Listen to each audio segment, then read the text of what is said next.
Hello, everyone, and welcome to Arcane Focus. I'm your DM, Mike. Join with me are my amazing players. We have Amber, Steve, Temple. Hello. Hello, everyone. Welcome to episode 68. I wrote you notes, dude. Oh, it's right. You did. Every week. I should probably grab those notes. So yes, welcome to episode 68. Just as a quick reminder, guys, we've been mentioning it at the beginning of every stream we do here on the channel. We're getting really close to the due date of our baby boy. So we're hopefully going to return next week for episode 69. Nice. And If he's nice, maybe episode 70. And even more so episode 70. Probably cutting it there. We're living by the day. We'll tell you that much. We're living by the day. So that's happening. And if you have time, don't forget to join us tomorrow at 6:30, I believe, 6:30 p.m. At the Stay Decay Twitch channel, as I'll be guest starring in their. It's called Monster of the Week. It's sort of a different tabletop role-playing system. And I'll be taking place as one of the zombie survivors next to Josh Stein and a bunch of other creative folks and actors. So I'm really excited to be a part of that. Shout out to Heather for getting me involved. Hey. I love it. So I'm really excited for that, and I'll end up having more social push as we go on after the stream. So, with that all the way, are you guys ready for a quick recap of what happened last time?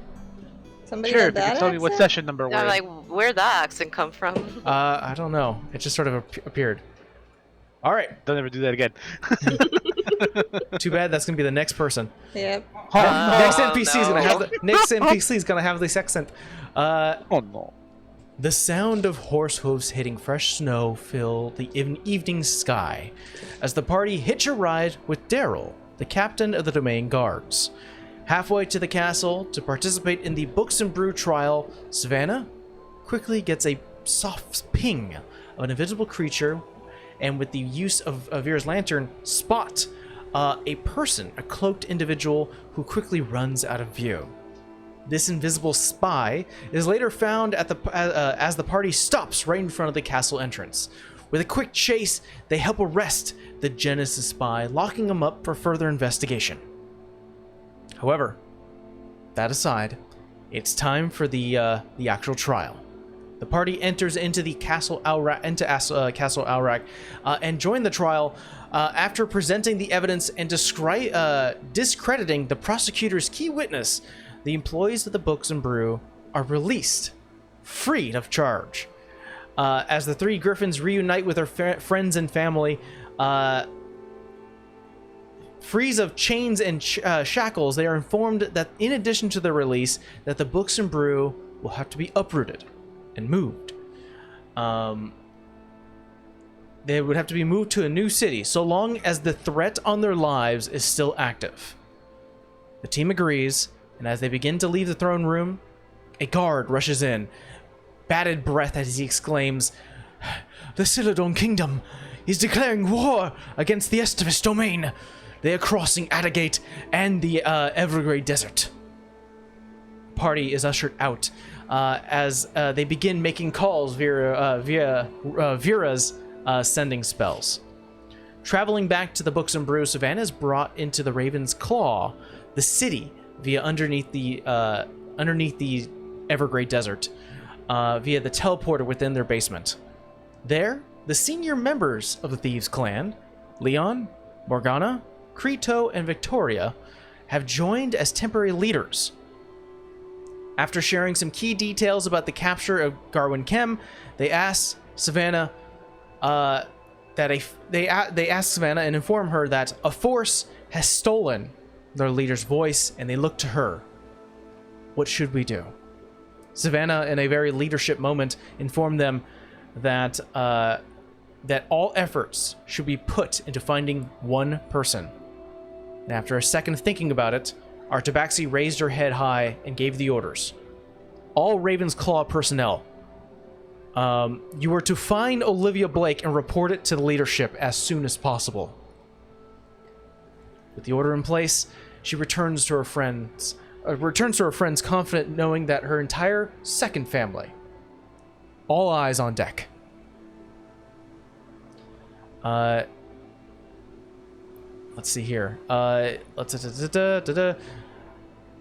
I lost my place. Returns to her friends. Their next stop, to the capital of the kingdom, Isenby. However, before they do that, they ended up going back to Castle Alrak to investigate the Genesis spy and interrogate him. The man crazily laughs and cackles as the sound of chains keep him in place. After some talk, they learn Evergrey's big secret. She started this war to acquire a mass sum of dead bodies. Due to the inevitable battle, she's going to be making use of these dead carcasses as members of her own dark undead army. With this in mind, it's time for the three griffins to quickly make moves. We rejoin the party right now, as they currently have left Alrak Castle, heading back into the Books and Brew as you head into the first floor. You are just strucken with this new knowledge obtained from this shackled Genesis member. What does the party want to do?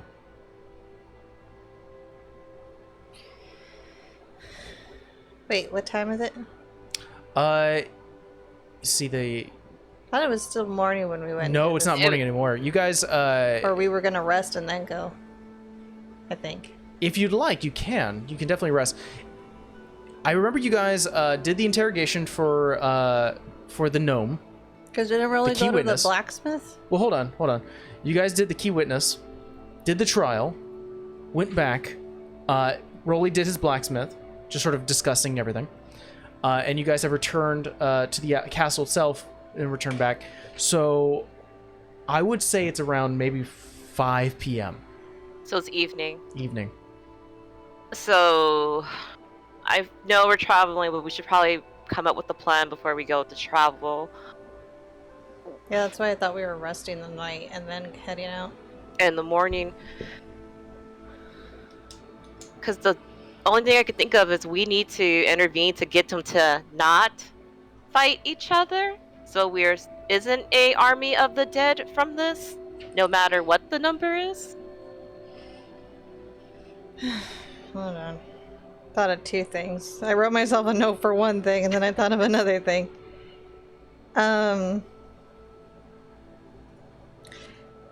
Would I get an idea of how familiar my dad is with Nathan R? With Nathan R? Yeah, I mean, he did bring her to, I mean, she's the one that facilitated our wedding, but... Yeah, she's the one who facilitated your wedding, and he also brought you to her to resurrect, or to help resurrect your sister. So you get a sense that more than likely, and I will give this to you because you've been with, it's your family. You get a sense that more than likely Nathan R is not necessarily a business partner, but like a networking person that he met during his travels.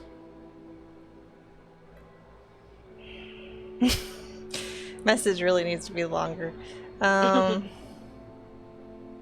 know he can do it once. That's the thing.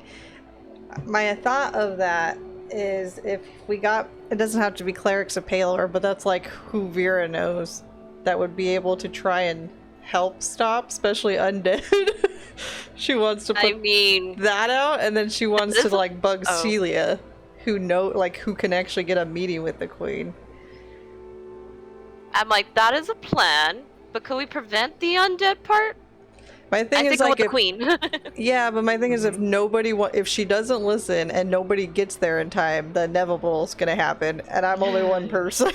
I mean, we can always kidnap the queen. Yeah. No.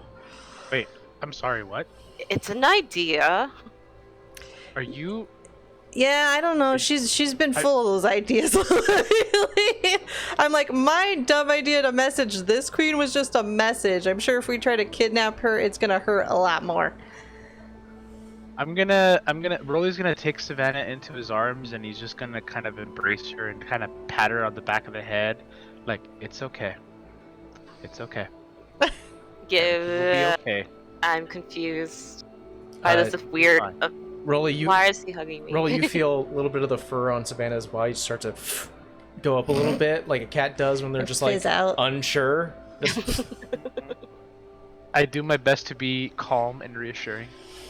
All right. I don't know if that's the word you wanted to use. It's okay, Savannah. It's okay. I'm gonna It's send okay. 2 messages. I'll send one to Celia first. Okay. I have no idea where she is, what she's doing, but help. Roll me a d20. Uh-oh. She busy? God damn it. There's a particular reason for it. No more 9. damage back. 9. You go ahead and say your message. And then I'll sort of give you a little more details. Like, don't tell me she's dead. I'm tired of chasing down people who have to bring them back. Anyway. You're gonna have to count. Or somebody's gonna have to count. Yeah, of course.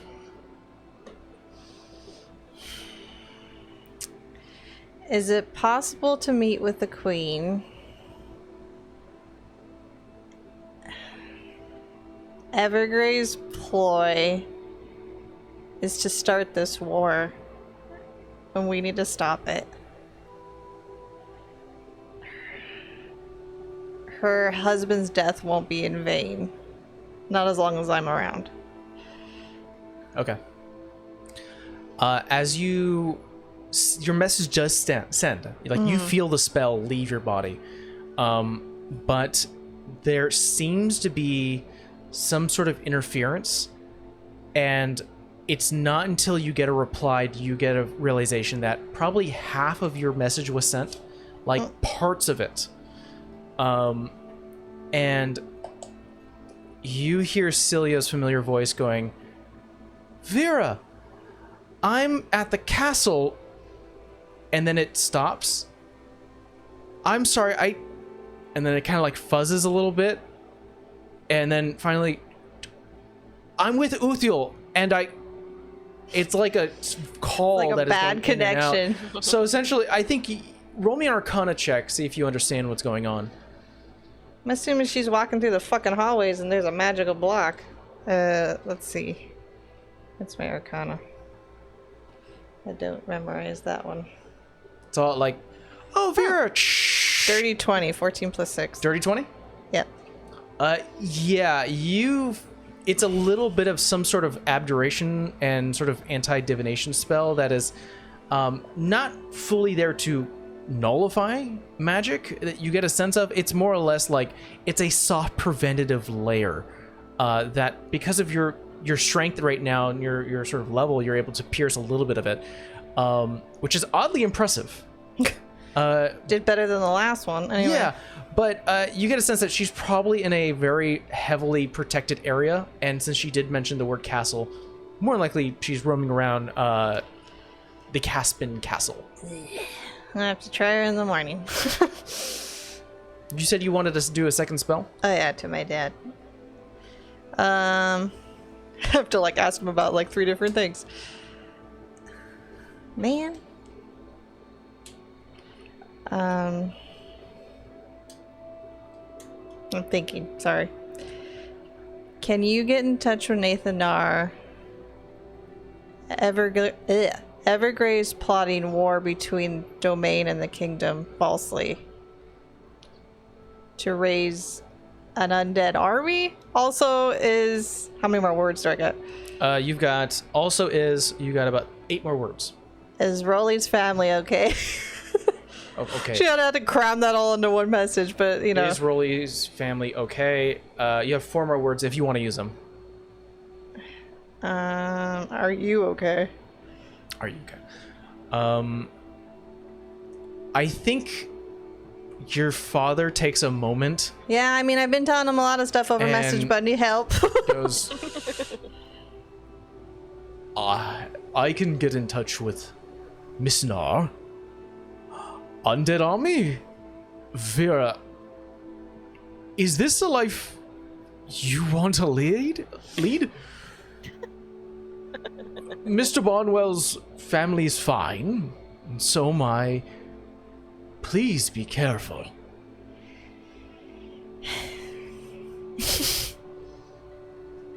I think you get the undertones of like, you can always work at the season's bounty. I can't if everybody's dead. Anyway, I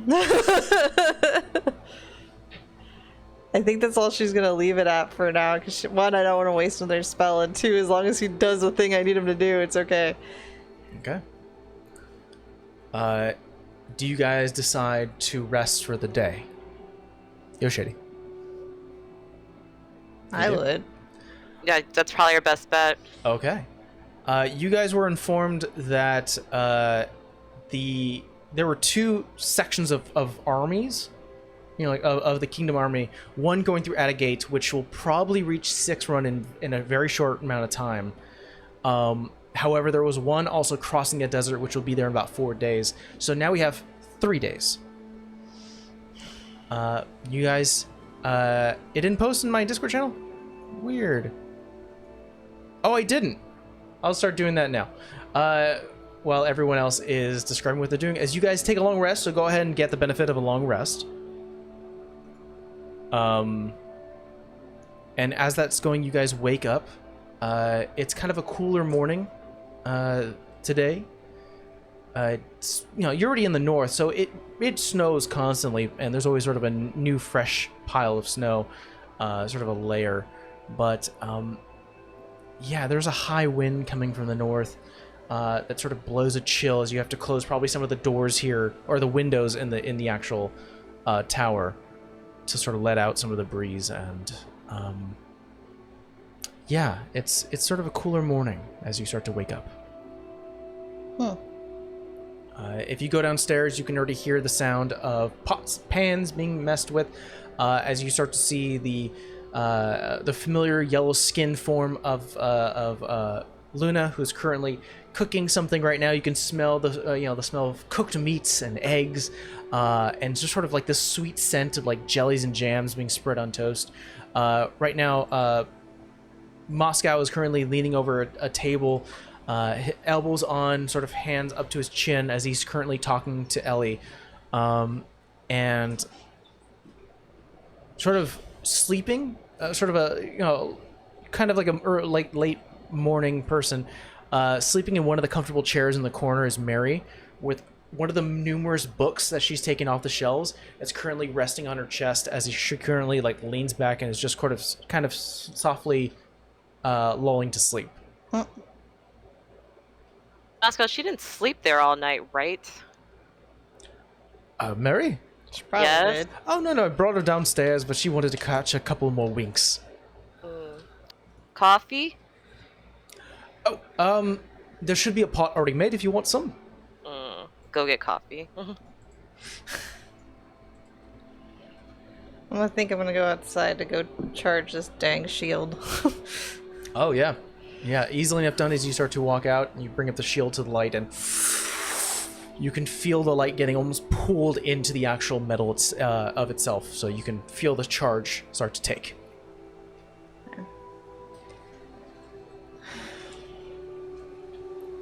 While I'm out there, I'm gonna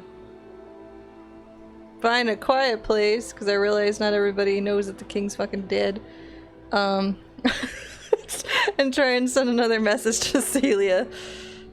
Okay. And hopefully she's not back in the fucking castle again. Do I get a roll? This early in the morning? Yeah, I'll say that you don't have to roll the d20. I think she's probably out of the castle home right now. Yeah, probably gonna wake her up. But I need her to facilitate a meeting. Okay. I'll message her. I think same thing as last time. Let her know that the king's death essentially was a ploy for Evergrey's plan to cause war, and we need to talk to the queen like ASAP. She'll respond to you saying, I've been working with Uthiel on this case, and it doesn't look like it. But maybe we're seeing something different. I'll try to facilitate something. We just need more information. Okay. I mark off the spell, and I'll go back inside. Okay. Coffee is passed around, sugar's placed, milk is given, and Luna actually goes to you, Rolling Span, and then as you start to walk in, she's happily, like, for the first night, she's able to actually sleep in her bed. She's feeling like rested and like almost like rejuvenized, you know, no longer having to sleep on whatever they were letting her sleep within the cell. And starts to pass you some plates of food, of jelly on toast, like actual like bacon and sausage with eggs, and just like a full-on morning breakfast that just, you know, you could already hear your stomach starting to growl, and just the scent of it is just very enticing.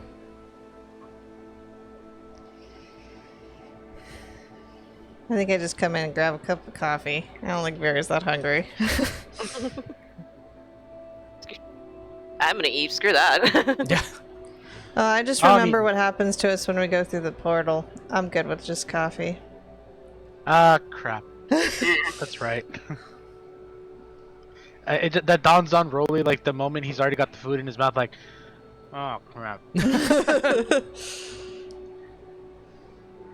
Oh well, screw it. What are you gonna do? So, are we going to Szechuan City or Attigate? Because if we're going to Szechuan City, we should go to Okota. If we're going to Attigate, we should probably go to Varsal. I thought we were going to Varsal. Because it was closest to the kingdom, right? It's the closest to Isenby. Yeah. Yeah. So are we going to the kingdom or are we going to go to the gate? Or the meeting where they're possibly going to go? I mean, even if we go to them, we don't have any pull to stop them from doing what they're going to do. They're going to either attack us or we're going to fight them and either try and make them go submissive, which is not good if we haven't even talked to her. And we know the Queen's for sure is at Isenby. From what I gathered from Celia, that's why I messaged her Croc early this morning. She said that the way the evidence is, it just doesn't look like it's Evergrey, but that she'll try to set up a meeting. And she's been working it out with Uthiel for right now. So I think honestly we should, I hate to say it, be glad that she didn't go full ham. If, you know, she really wanted to, I think this is more of her kind of gauging what's going to happen. I mean, if she'd gone full ham, I think it would have really been obvious it was her. No, the point was to make sure they second guess it. I don't know. Point is, who the hell, well, not who the hell, how the hell did they get in the castle? Inside job? She is a lich. And Olivia and Ollie are a pain in the ass. We all know how they get into spaces where they shouldn't be. So, I don't know. I feel like it had to be somebody they had to look like or act like somebody the king trusted to get that fucking close, but that's just me guessing. But for now, I think we just go try and talk to her. Okay. So, where's the first destination? I think we're going to use the Raven's Claw's portal to get to Varsal. Easily enough done. As some of you who are partaking in the breakfast start to finish your breakfast, swinging down whatever last bit of coffee you have left, feeling rejuvenized and ready for the travels ahead, you guys head into the magical elevator, speak the secret words, and end up downstairs.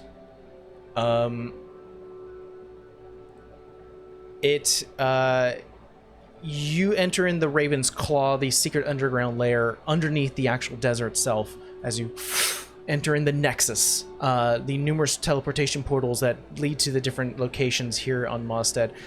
Savannah, you can already see a fifth portal starting to be erected right now, but it's still in the works, and you have that thought in your mind of like, I can always choose another one, and that'll be another thing.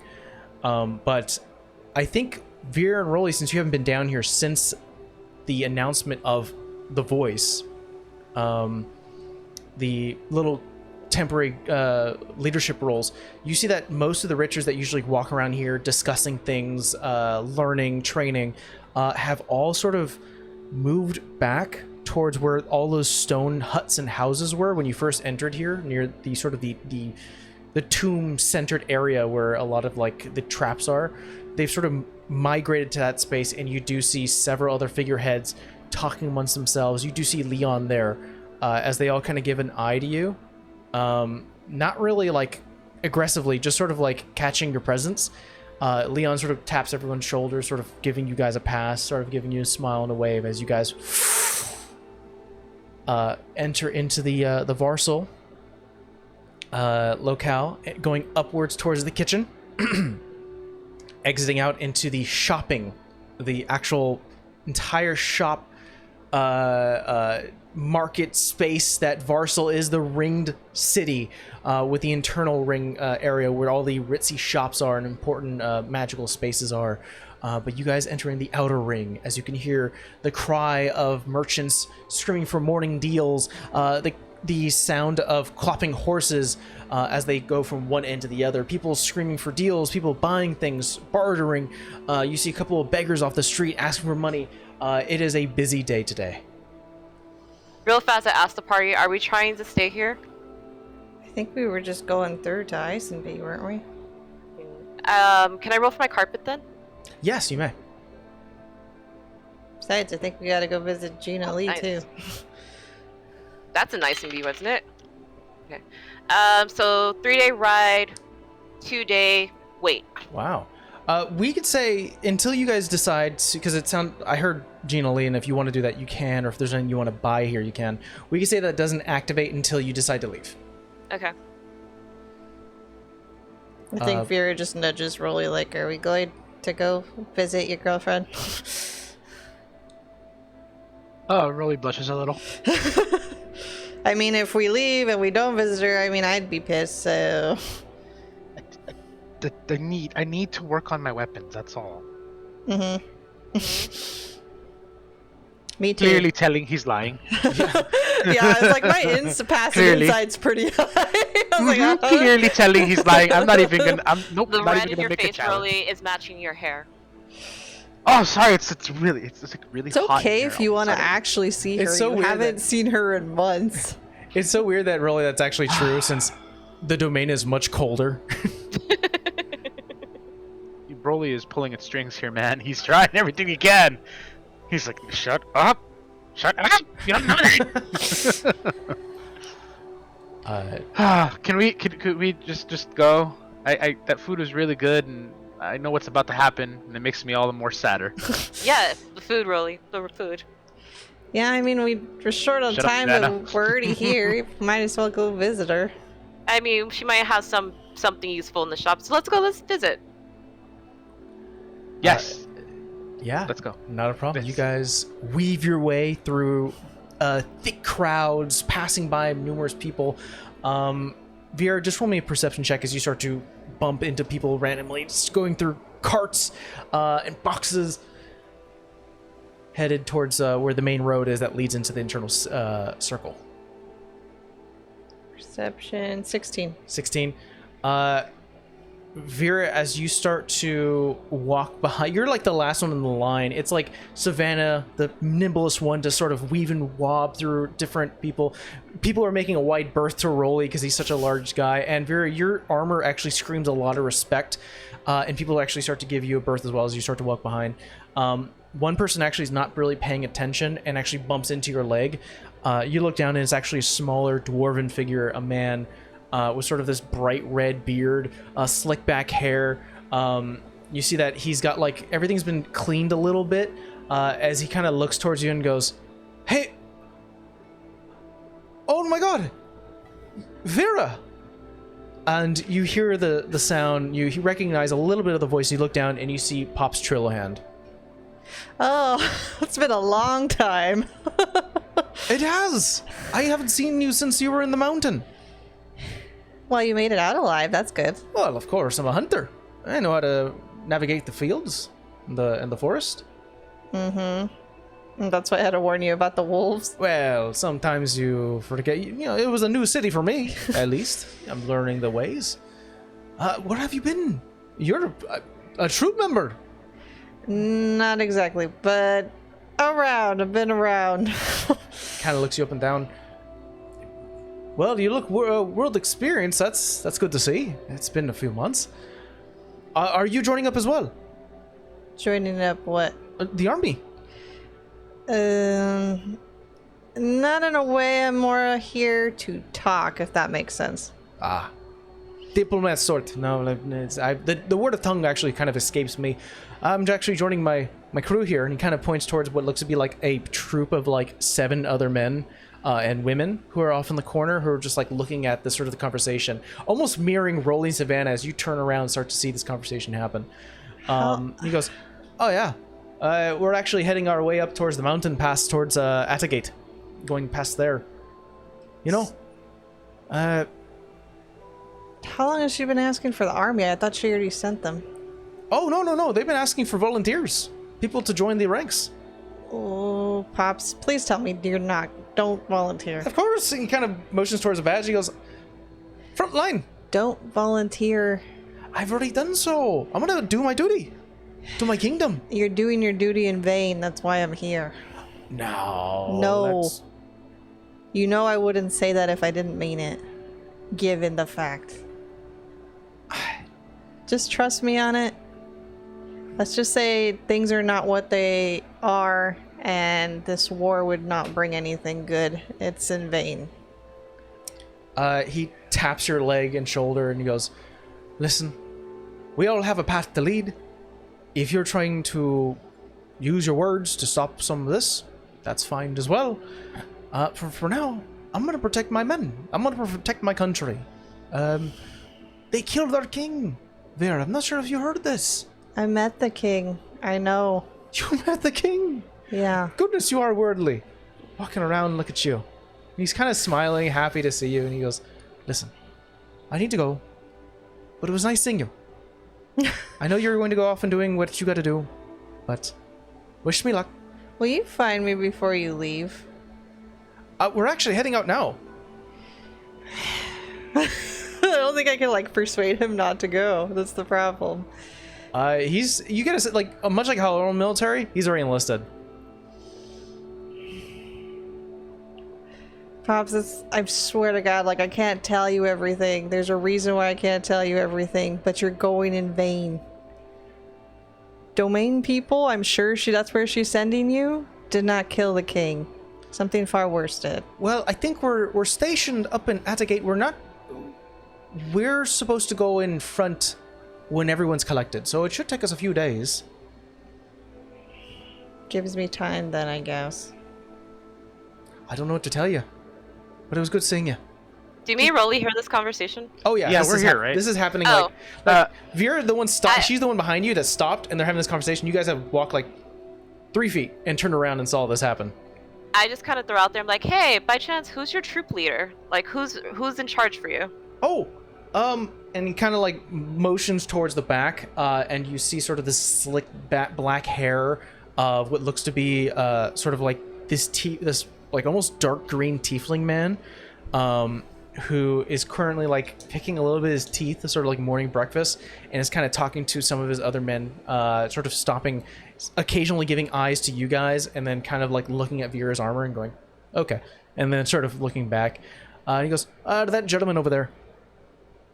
Gentleman got a name? I think his name is Gentry. Okay. I'm like, look at Vera. I'm like, Vera, we should probably get going. Oh, I know. sorry about that. I didn't know you. Nice to meet you. You're friends of Vera. Hi. Hi.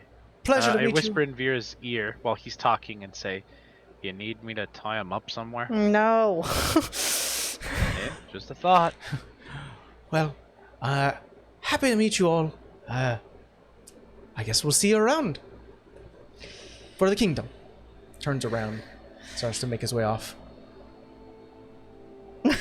I know. I don't know if you guys have deserter problems, though. So the last thing you need is for him to get in trouble in other ways.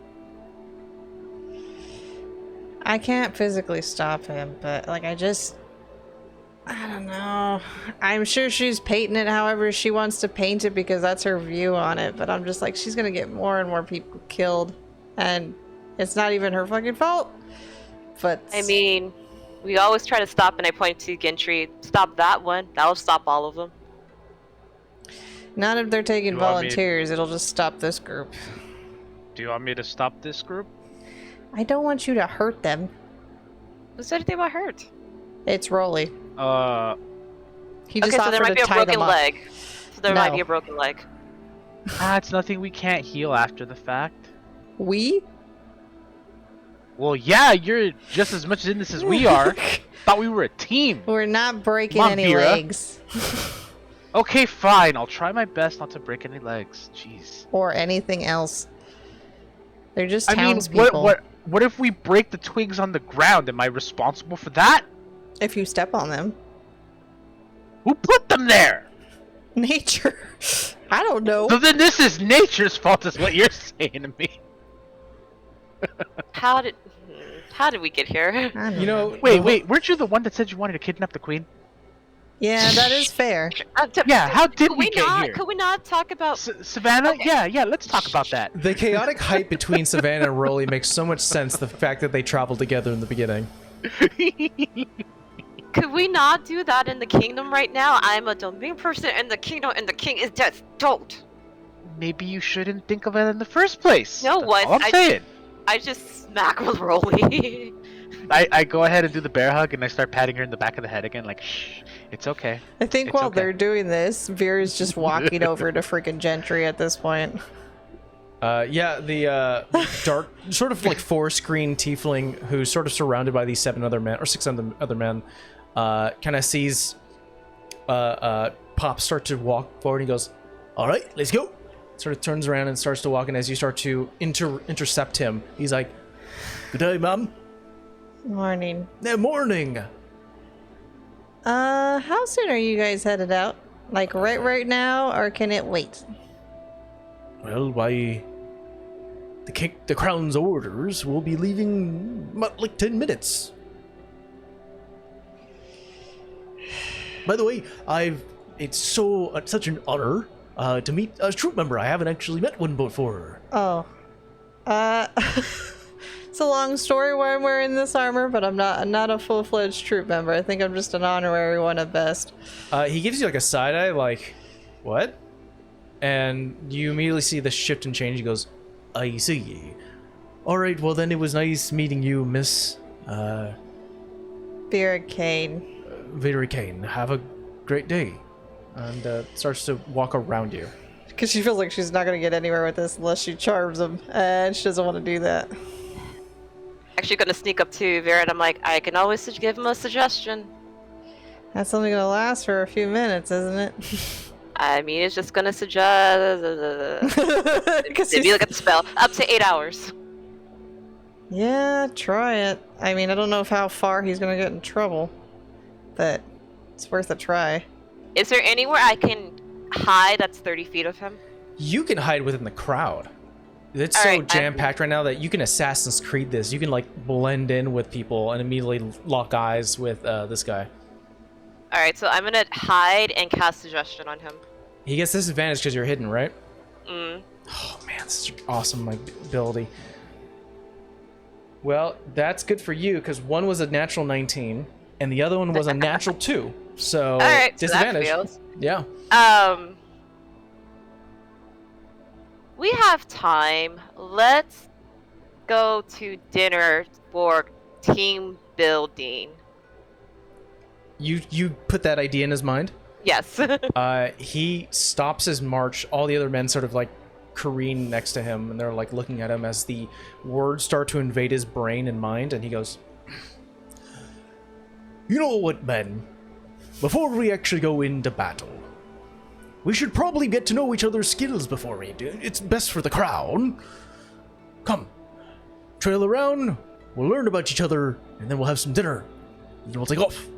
And you see a bunch of the men going, I want us to leave right away. And he's like, it's fine. We'd serve the crown better as a cohesive team.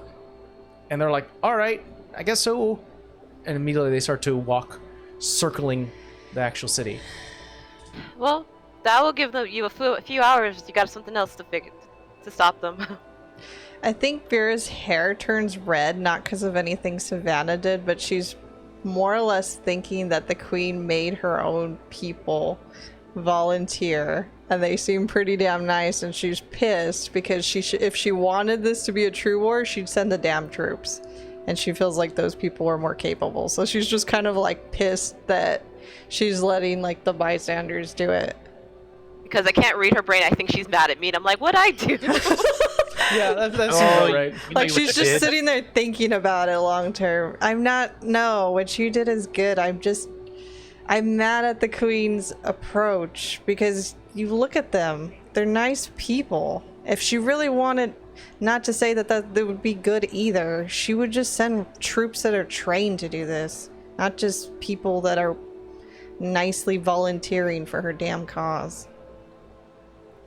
I mean, she's not my queen, but who knows what her thought process is right now. She might be sending everyone up there. It might be anger. She might be charmed. We don't know yet. Can definitely relate to the anger, but like I said, when that happens, you don't make good decisions. But thank you for now. At least it'll stop them for a little while. Hopefully, it'll slow them down at least until for a day. I think at this point we're just going to take. Savannah, you get a sense that after 8 hours, it'd probably be unwise for them to travel at night. So you pretty much stopped them for a day. Do you guys decide to head into the internal circle? Yeah. Okay. You guys finally push through. For once, Severe will be like happy to see you. You guys go past the guards who recognize you, letting you in as the actual packed, dense outer circle of Varsal starts to loosen up into sort of grasslands and parks, several buildings and hotels and like actual like living spaces and residential areas are here. But you guys head straight to Swirly Jin's magical bin, the illuminated light show that sort of shows the actual sign. And before you actually get to the front door, you can hear around the corner down an alley, you hear a large explosion that almost sounds like it's getting sucked in by some sort of arcane energy. As you hear, "Oh my god, that was like brilliant!" As you hear the very excited voice of Gina Lee down an alleyway. And Rolly's gone. That's the first time I've seen him run outside of a fight. Rolly, I think this is the first time you've seen Gina Lee actually working like intensively. Vera and Savannah, you follow behind as you all appear down the corner, down the alleyway, and you see it is a dead end. So it's like bricked, and then it ends at a brick wall. And about 40 feet away from the wall itself is like a table, numerous like arcane accoutrements, and several wands, and like arcane components like pouches and vials and things like that. And you all see a really thick tan leather vest over Gina Lee's very beautiful white arcane moving clouds on her dress, sort of this bright bluish dress that she always wears. Her flowing hair blows in what looks to be like non-existent wind as she barely even touches the ground. You see she's floating about maybe an inch above, and she has these heavy thick goggles that she's currently lifted up, resting upon her temple. As she grabs something else, she grabs like a little vial and she goes, "Okay, let's see. Like totally like some of this." Starts to make something, totally some of that, and throws two fingers, and you see two bolts extend outwards and collide with the brick wall as they both, and they explode about 10 feet and then immediately get sucked back in. She goes, "Oh my god," it's like, how can it be even more perfect? I'm just like kind of standing in the back there, like watching everything. Yeah, she goes on for a few minutes, just sort of lost in her work. Yeah, I'm over this. Just looking at Rolly be stupid, like, Gina Lee! Oh my god! Oh my god! And she throws the thing out, she throws it up and clatters to the ground. She immediately runs to all of you. Savannah, since you're the first one to yell, she grabs you. You feel her Damn it, light Savannah. frame as she just sort of. No, she has a point. You shouldn't be a creep in the corner. Oh my I'm trying to see the cool things she's doing. Damn! Oh, you're so sweet. You're such like a sweetheart. Oh my god, Vera, I haven't seen you like since the wedding. How are you? So busy. Hey, there's Stud Muffin. Hey. Oh my god. Oh my god. Oh my god, you caught me at my work. Oh my god, you want to go inside? Yeah, I mean, unless Yes. you want to keep blowing up shit, that's No, fine no, no, with no, no. me. It's totally fine. Hold on. And she puts both her palms together, pulls them back, and you see numerous like geometrical symbols start to form. And she motions like with a really quick, almost like with the wind, as a lot of the table actually starts to shrink and arcanely get pulled into her palm, as numerous of the components get to as well. And and she puts it into what looks to be like a small little mini purse that she drapes around her shoulder. She goes, "Come on, let's go." Like, we need to I talk just to say, her I about say out other loud, I'm all stuff. like, Gina Lee, you're secretly a dangerous person, aren't you? Oh my god. Oh, you're so cute. Let's go. I mean, she just saw it exploded like the fucking alleyway, I would think. Let's go. You guys enter Let's the Swirly Gens as you are once again greeted by the white walls that are given a soft illumination of color, hanging by the numerous bottles that hang here with just tinted colors, arcane lights that give off a lighting.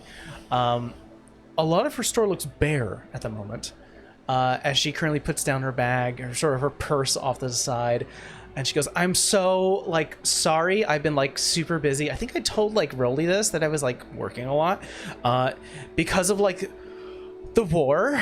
It's been like order after order after order, and all of it's going towards the cause."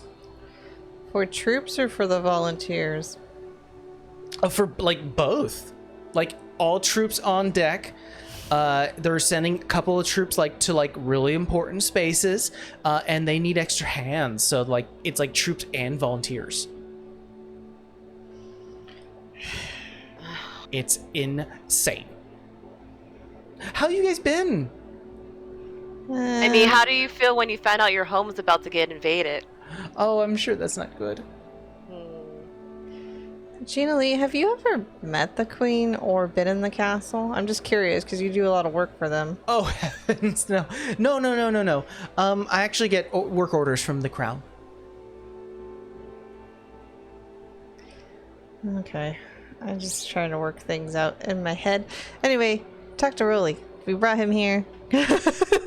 Immediately, Come on, Vera, let's go window shop while they talk. I just grab Vera and walk away. Yeah, she immediately grabs Rolly's hand and is like leading him around this small room and like just sort of like just playing with his hands and just sort of like enamored by him. She looks to you, Vera, and Savannah, as you sort of excuse yourself. She goes, "Oh no, there's not a lot to look around, but sorry." Well, I think you can. Rolly said something about weapon or something he wants you to fix. Oh my god, you want me to fix a weapon? Vera, I think before we, I think we need to have a conversation. Steve, it's really hard to hear you with this mic. It really is. I'm so sorry. I basically said, I think it's time we had a conversation. What? All I told her is you want her to fix your thing. No. I don't want to be selfish in this, but Gina, there's a lot going on. A lot. There's a lot of things you don't know about. There's a lot of things you're not being told, and of course, there's always something that no one knows. Rolly? And like, Are you keeping Yeah. secrets? You're not seeing someone else, are you? no, Gina, no, it's not that. Oh God. I think I look at Sav and go, we should have told him what words to choose and what context, because now he's going to give her a complex. Well, when he I says have- no, she maybe goes, "Okay, thank God." I don't think that would have helped. Vera, What? Savannah, guys, you guys are like the most knowledgeable on this topic. Like, you know, I think I know what you're trying to say, but I'm not sure what Yeah. you're trying to say. So what are you trying to tell her? You trying to tell her that there's no reason for the war? Because it's not going over very well when I tell people. Are you trying to tell her that, you had a whole bunch of family stuff that we had to go deal with? Okay, Yeah, you gotta be more specific. DM, could you think of a DC right now? I'm gonna roll a straight 20. Got it. Please make it high. This is going to be if I have the courage to just blurt it out. How to convey feelings. All right, I have a number in How to mind. convey feelings. It's a straight roll. 14. Not high enough. This fits. Gina, just. And he can't. He's trying to muster the words to say it, but he can't. Wait, Yeah. is he gonna Like- ask her something important? And then she I think leans she over to Seth. Unless you interrupt her, but she does sort of tap your hand, and she kind of like sees this internal struggle, and she goes, "Oh my god, if you like, Rolly, you have like a wild life. Like you do a lot. Like you go like to places and do things and like fight things. It's crazy. You're like the full adventure type. I love that. But if you can't like tell me a lot of things, that's totally like fine. I'm like, I've got my own deals, and whenever like you're ready."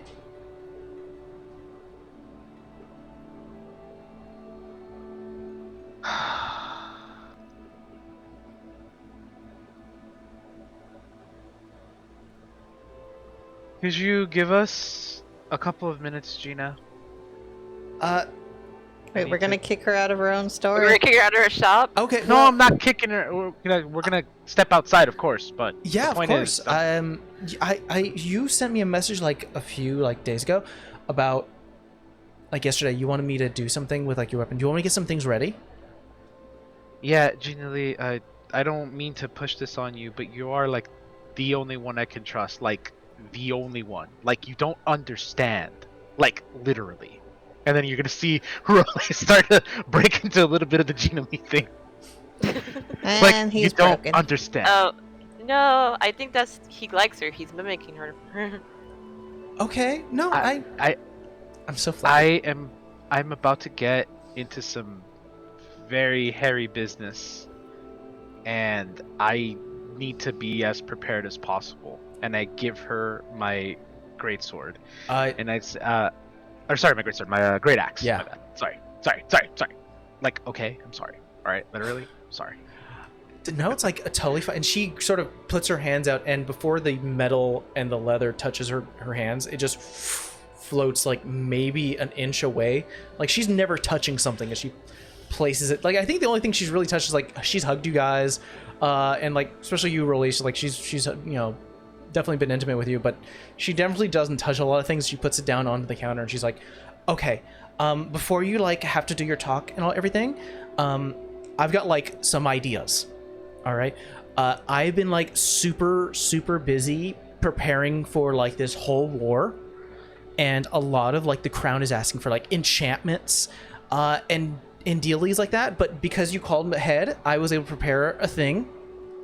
I kind of have like only time for one, so I'll leave it up to you. So she can provide you with one of two upgrades to your axe. And because she's such a high enchanter, it can be done fairly quickly, within the hour.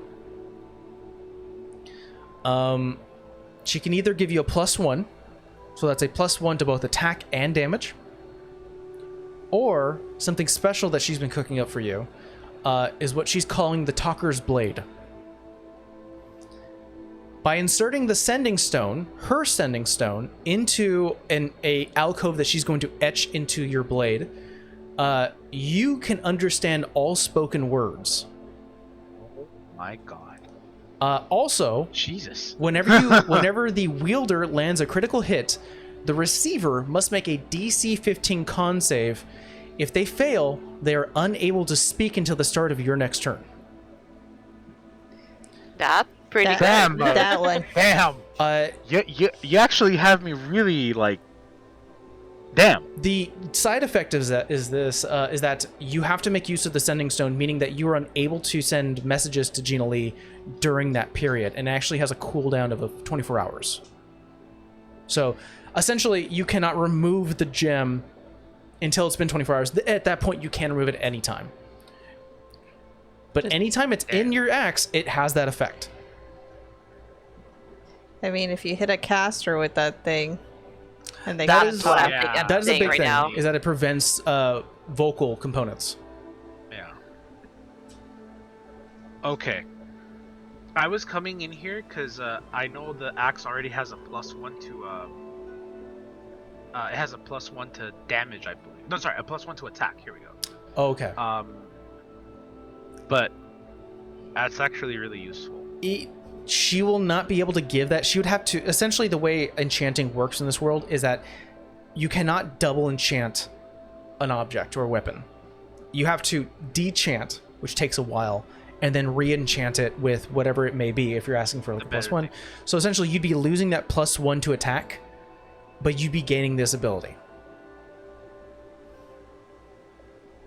And so if she were to enchant with a +1, would it become a +1 to attack and damage? It would be a +1 to attack and damage. Man. Oh man. Also, don't forget to move. Man. Sorry. It's all good. Oh man. Oh, that's a tough one. All right. Just for the sake of time, I'm just gonna make a decision. Yeah. All right. Remove the +1 and add the other one. The Talker's Blade or the +1 to Yeah. everything. The Talker's Blade. Okay. So I'll lose my +1 to attack, and then I'll get the Talker's Blade. Exactly. So I'll send you the details in just a second, but yeah, you get the Talker's Blade, and you exit out of the Swirly Djinn's magical pin to have your discussion, because I believe you said you were going to do that. If not, totally fine. I'm just looking at Rolly like, what is your problem? Yeah, I mean, you've told her a lot of stuff. I mean, not everything, but I don't think much is going to shock her at this point. I'm like, I want to tell her everything. just keep my stuff out of it. Go on, blub your heart out. I will say this, though, and I understand why, given what just happened. The more she knows, the more of a target she is. That's true. I've thought of this already. And you still want to tell her everything? Which is why the next thing that I'm gonna ask is really, really difficult, and I can't bring myself to do it. Which is... You're not about to break up with her, are you? No. Yeah, I think that's worse. I mean, you've seen her blow up that wall. No, this is pretty bad. I want her to close up shop and come work for us. I mean... I think she's going to. And I think that's almost worse.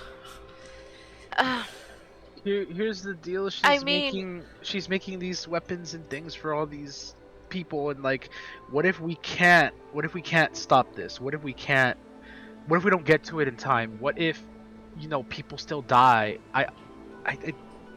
My whole don't thing want her to deal is, with I this. don't think she'll be willing to do so.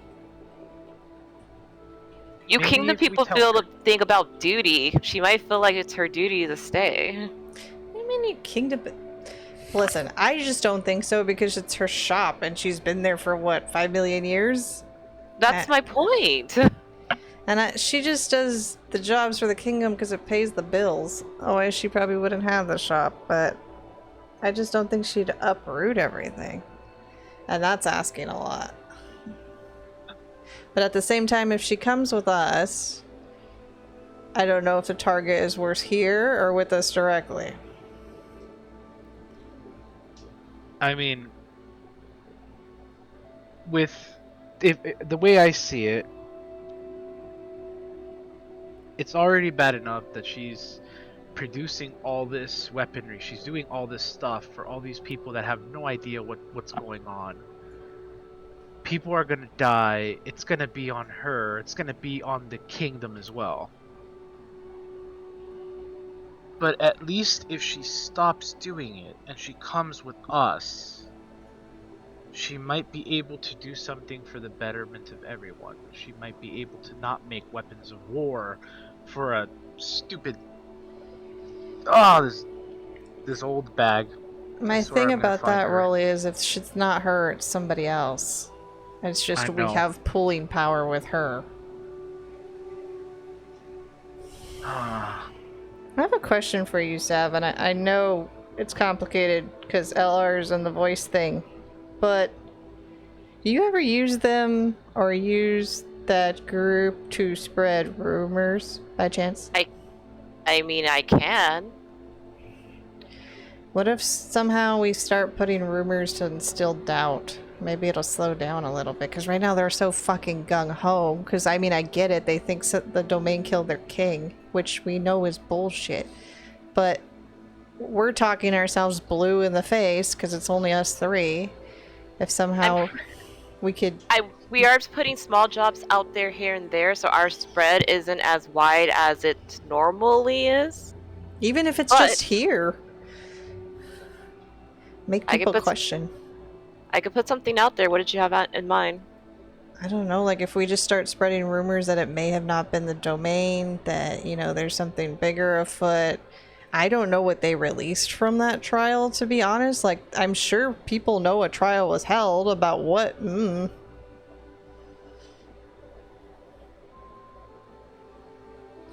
I think, Savannah, you believe that because majority of the Raven's Kiss members are looking for Olivia. But you know this for a fact that generally, even if you give an all-out order to everyone, not everyone is like... Some people are going to trail behind. Some people are going to be like, I'll get into it, you know, in my area. You can probably... It would have to cost... It would obviously have to come with a monetary cost, because that's how jobs work within the guild. But you could... You probably participated in slander campaigns before for like greedy politicians in the past. You could probably start something. It would just cost money. Hell, we could blame Olivia. We could blame the Blakes. People know about them. I mean, not That the I twins. think would be okay.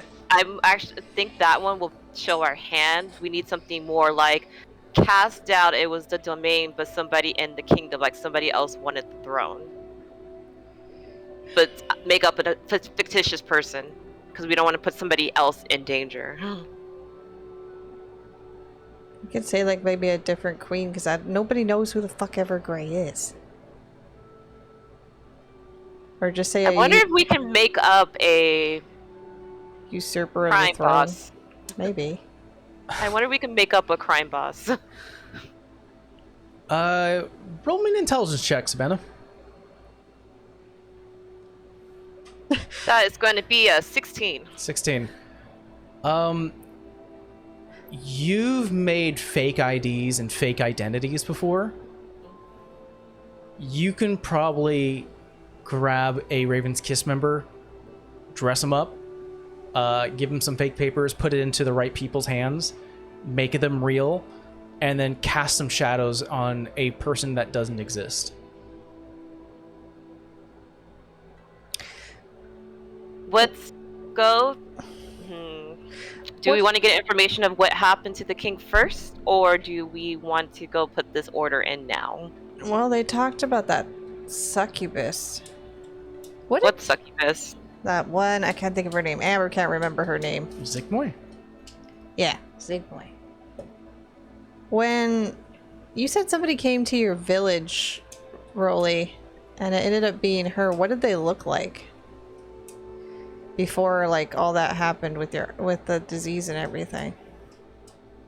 someone that came to my village. The one that cursed you. Yeah. Oh, I didn't really get that much of a good look on them. I think it was I remember it was like a dude in a one of those, like, what do you call these things? The preacher outfit. No, the like a coat. I remember that. It was like a preacher's outfit. Yeah, Oh, so I right, thought it was right. preacher's Okay, outfit. Let me make a history roll, Dean, to see if I remember. I think we should do that. Yeah, roll me a history check.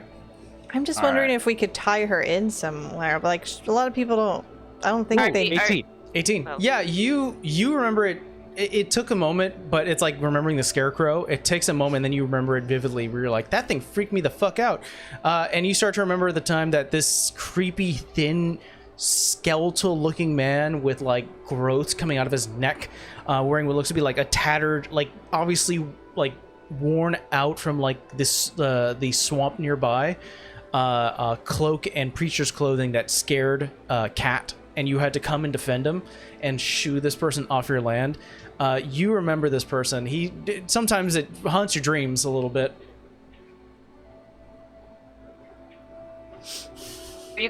People, religious folk down this way? It's Arcane. I mean, if like a holy war, like somebody wanted to come in for religious reasons because you guys aren't holy enough. Nah. I just don't know if I can like pin it on something well with her. Or no, that won't work. You don't think this goes all that far back, do you? Well, they mentioned Zigmoy when he wouldn't shut up.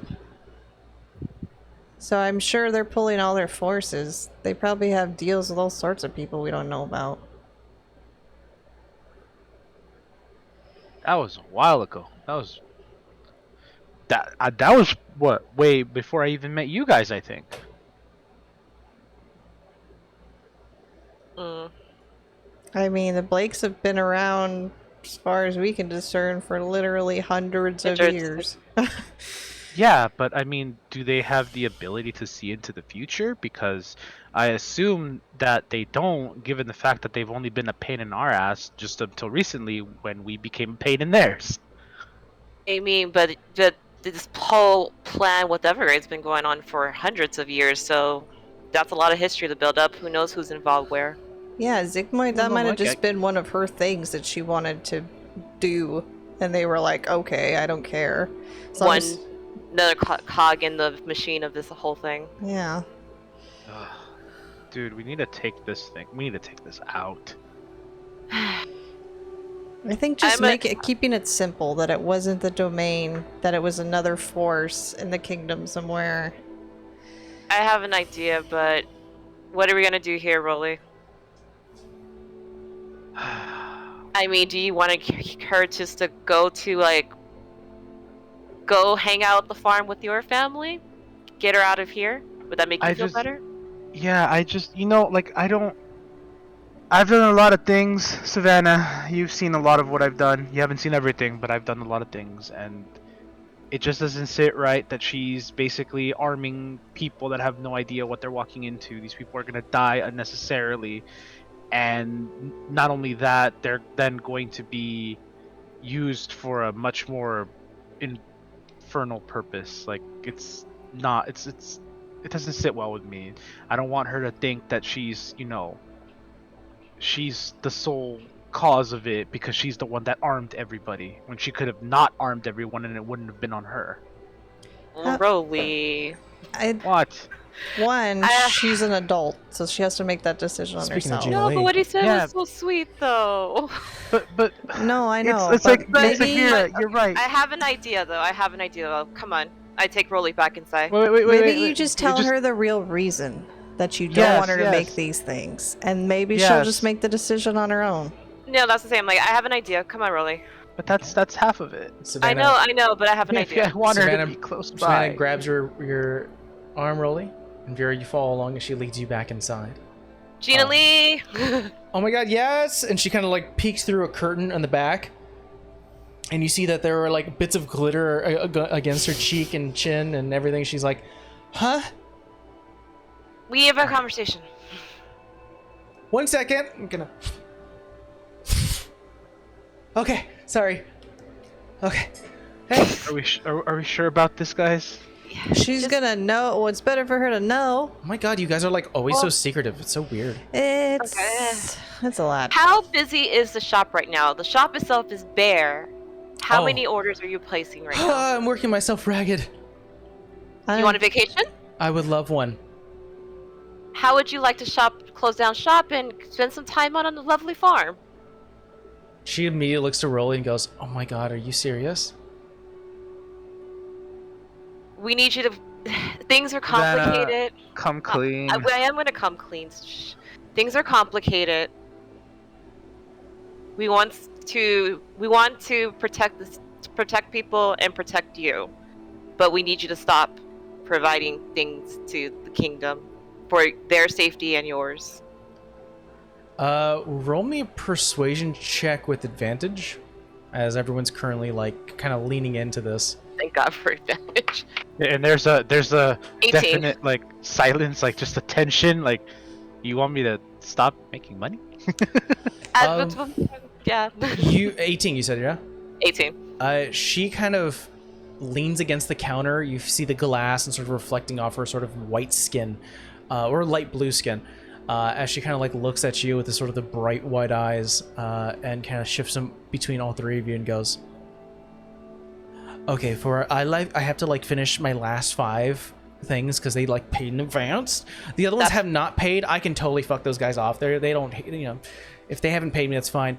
Besides, I've already got like, I've been making like bank." And she kind of looks to you, Rolly, and she like places a hand. She's like, "Have you been eating well? Do you need some money?" He's been eating No. well. No. Money's fine. No, Our it's- business has been going great. He's fine. Oh my god, that's good. Okay, I have a quick question, Gina. Are we secure here? He means, To can the anybody best of- listen in? Oh, Yeah, to the best of your Or knowledge. can anyone spy on us? Yeah. Yeah. come on in the back. Okay.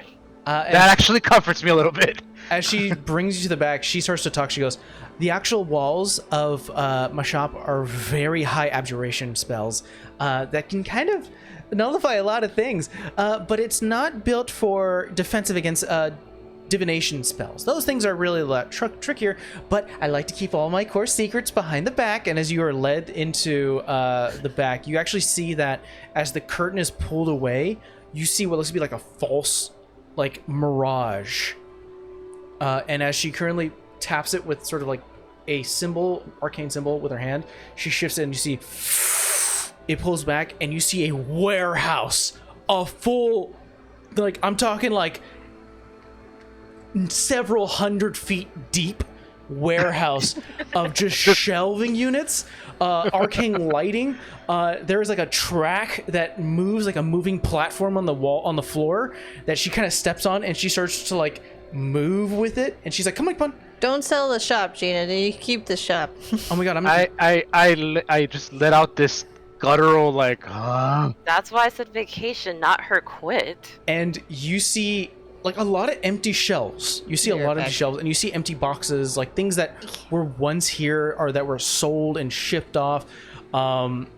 And it is just like, it's a small shop, and it's just it's goes a TARDIS. It's bigger on Bigger the on the inside. inside, and it goes deep. And there's like a section where there's like numerous explosions, like fire hot burnt walls, where like she's been doing testings. And she goes, "A lot of this is like personal secrets, but I trust you guys." So if you look here, this is where we sell a lot of like the abjuration spells. Like, this is a lot of evocation spells. If you're looking for like something really funny, we have like charm spells over here. It's really cool. But a lot of things have been sold off because everything's going to the war. But and she kind of pulls up a little a piece of paper on a clipboard and starts to get a pen or like a quill, and she goes, "Well, I have about like, let's see, 1, 2, 3, 4, 5, 132 new orders that have not got paid yet, so I can definitely cancel those. 5 already paid in advance. I need to finish those up, so that should take me about 5 days to finish. So if you're offering a nice extended stay at a farm, that would be, oh my god, I would love to get outside." All right. I care about you. I've been thinking about you a lot. So I think it's time that you knew what was going on. Tilts her head and is open ears. Gina, do the words Evergrey mean anything to you? like the desert or the lake? The person? Like the Person? person. I'm gonna roll for Gina Lee. I mean, I don't know how old she is. Or how much Right? you might know. Right. I don't. I mean, I don't know. Sorry. It's fine. I understand. Maybe I'll have them two back me up here in case I mess anything up. But long time ago, there was a queen, Queen Evergrey. She was a fine queen until she wasn't. Went batshit crazy. Did a lot of terrible things. And you know, she died. It was a very long time ago, before the kingdom. Well, she died, but she was never truly dead. Oh, she like perks up a little bit. She goes, "Oh my god, you mean like lichdom?" There you go. I was gonna say, I Yeah. think she knows what a lich is. Oh yeah. And the But continues going. yeah, but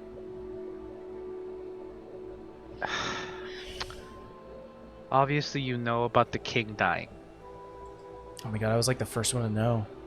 Yeah. We have reason to believe she's behind it. And this whole plot about the domain having assassins is just a chess game that the Lich is playing because she wants to incite war between the kingdom and the domain for the sole purpose of generating corpses. Corpses that she will then use to raise an undead army to take over everything. The moving platform turns quickly as you're saying this. She puts a finger to her chin, thinks a bit, and goes, It's not unknown. We had to talk to the king and the queen actually about it, but the way, from what I understand, is that it's made to look like the domain so well that she's probably blinded by that and not thinking about Evergrey. Well, I'm like not like the best at history. It wasn't like my thing. So I don't know too much about Evergrey, but if she was a long dead queen, like go get it, queen. Everything was No. kind of burned about her because of what happened. She goes, that kind of makes... Wow, that makes like so much sense. Okay. Like I mean, ask if you a question. I was a lich, I'd want to raise an undead army too. Gina Lee, I ask you a question. If you died hundreds and hundreds of years ago, then what would people think when they had to face you in battle? Because we have. Yeah, she's not pleasant.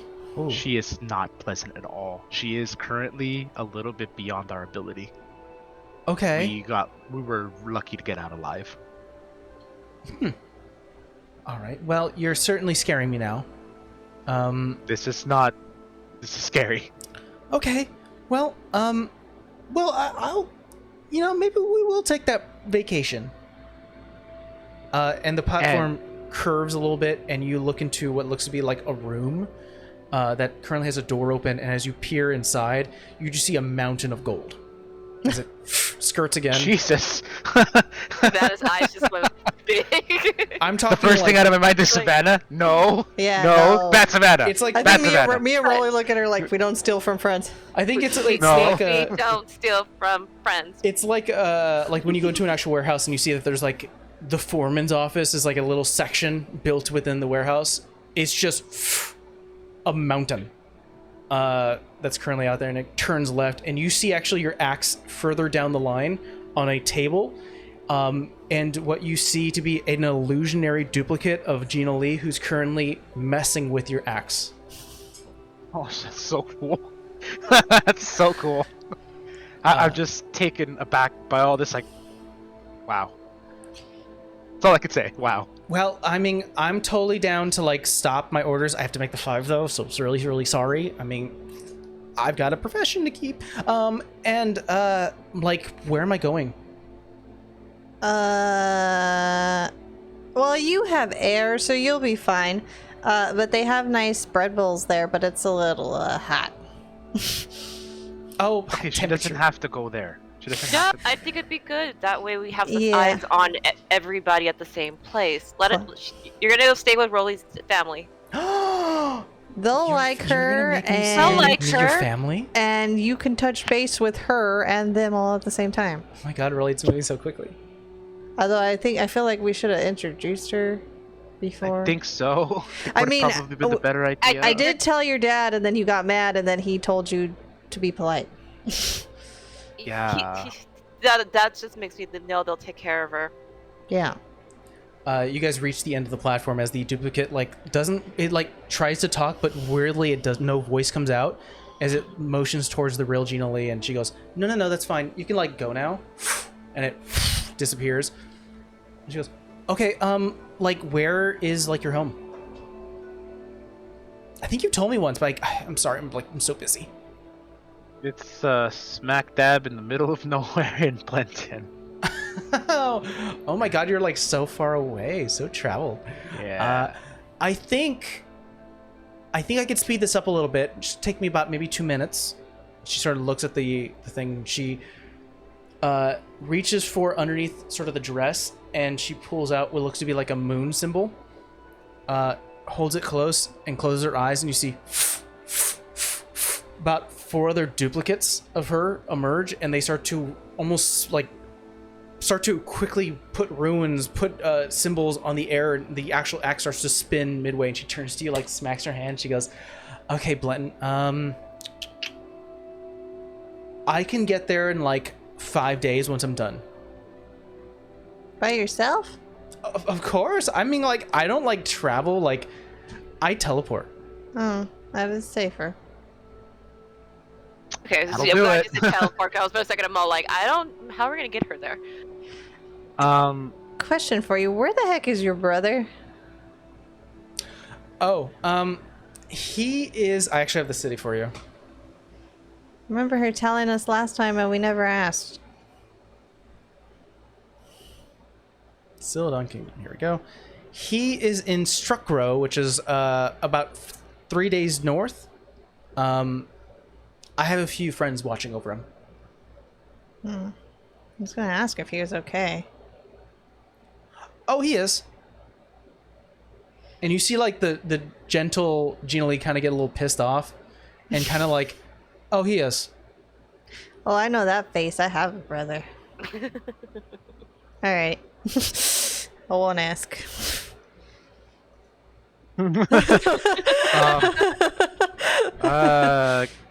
That's Concerned?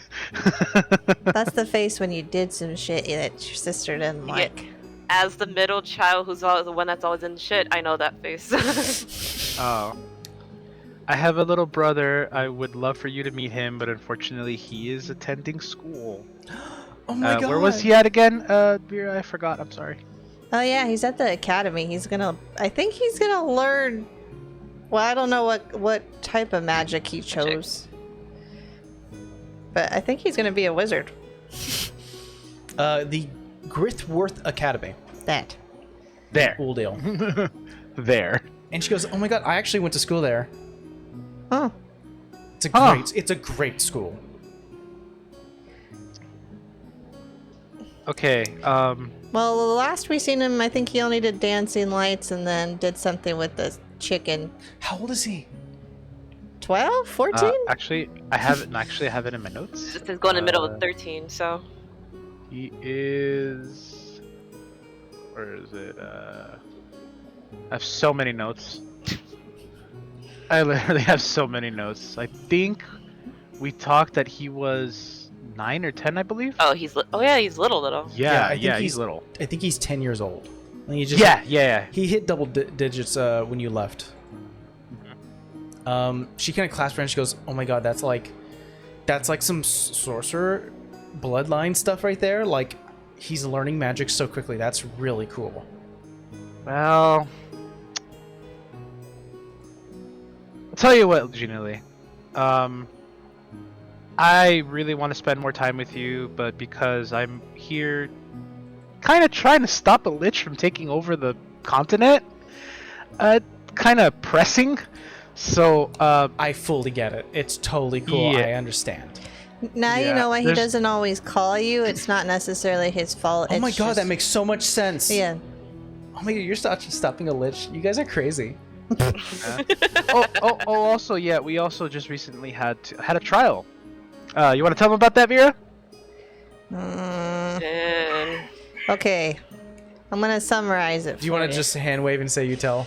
Yeah, I tell her. But I was gonna basically summarize that it's a similar situation that we had to go through all that to find out the truth. This is why we are working on this part for the kingdom. But yeah. Okay. Yeah, we'll hand wave. And now you know. For brevity, we'll say that happens. But essentially, the 4 duplicates disappear in that moment. Gina Lee hands you your axe back, and it has a alcove at the very, like, the long part of the axe, like in the middle where the sort of splits up into the actual blades, where you can place the sending stone inside. So you now have the Talker's Blade connected with your Gambler's Call. But yeah, she hugs you guys, each and every one of you, excited to take a break. Also a bit of a careness and worriness for you guys. I do want to ask her something. Yeah, she'll lead you back out and you can ask her questions. Okay. I mean, given how you study and how you do magic, you know about liches. What do you know about phylacteries? Like, phylacteries are like... Or how to destroy them? So, back in college, I had a friend who was super into, like, necromancy. God, such a goth. And... Wasn't with the last name Blake, was it? No. Oh, thank God. No. Anyways, so, like, she was, like, looking in the whole, like, history of lichdom, and I had to, like, help her learn and stuff. Anyways, it was in a history class. Don't judge. Not all wizards want to be liches. I'm not judging. I want. I think we're judging your friend, though. Maybe you could help us, or your friend can help us put a stop to this. Oh, She didn't become a lich, right? No, we learned, like, becoming a lich is, like, super insane. Like, you have to give up your body and soul, and you have to put your soul into, like, a object, and that's what a phylactery is, and you have to feed your object souls to regain your body, because if you don't, you turn into a demi-lich. Maybe that's what she is right now. That. Yeah, I think that's what she is now, right? Yeah. She still has a stone available, though. Oh, A yes. demi-lich is just a skull. Oh, no, she's not that. She was Oh. dust the last time we seen her, but we have a sneaky suspicion that's only temporary. Well, if, like, you're dealing with a lich, you cannot, like, kill it unless you get rid of all its phylacteries. Well, We still have what one. we do, yeah, we know what we've dealt with one of them.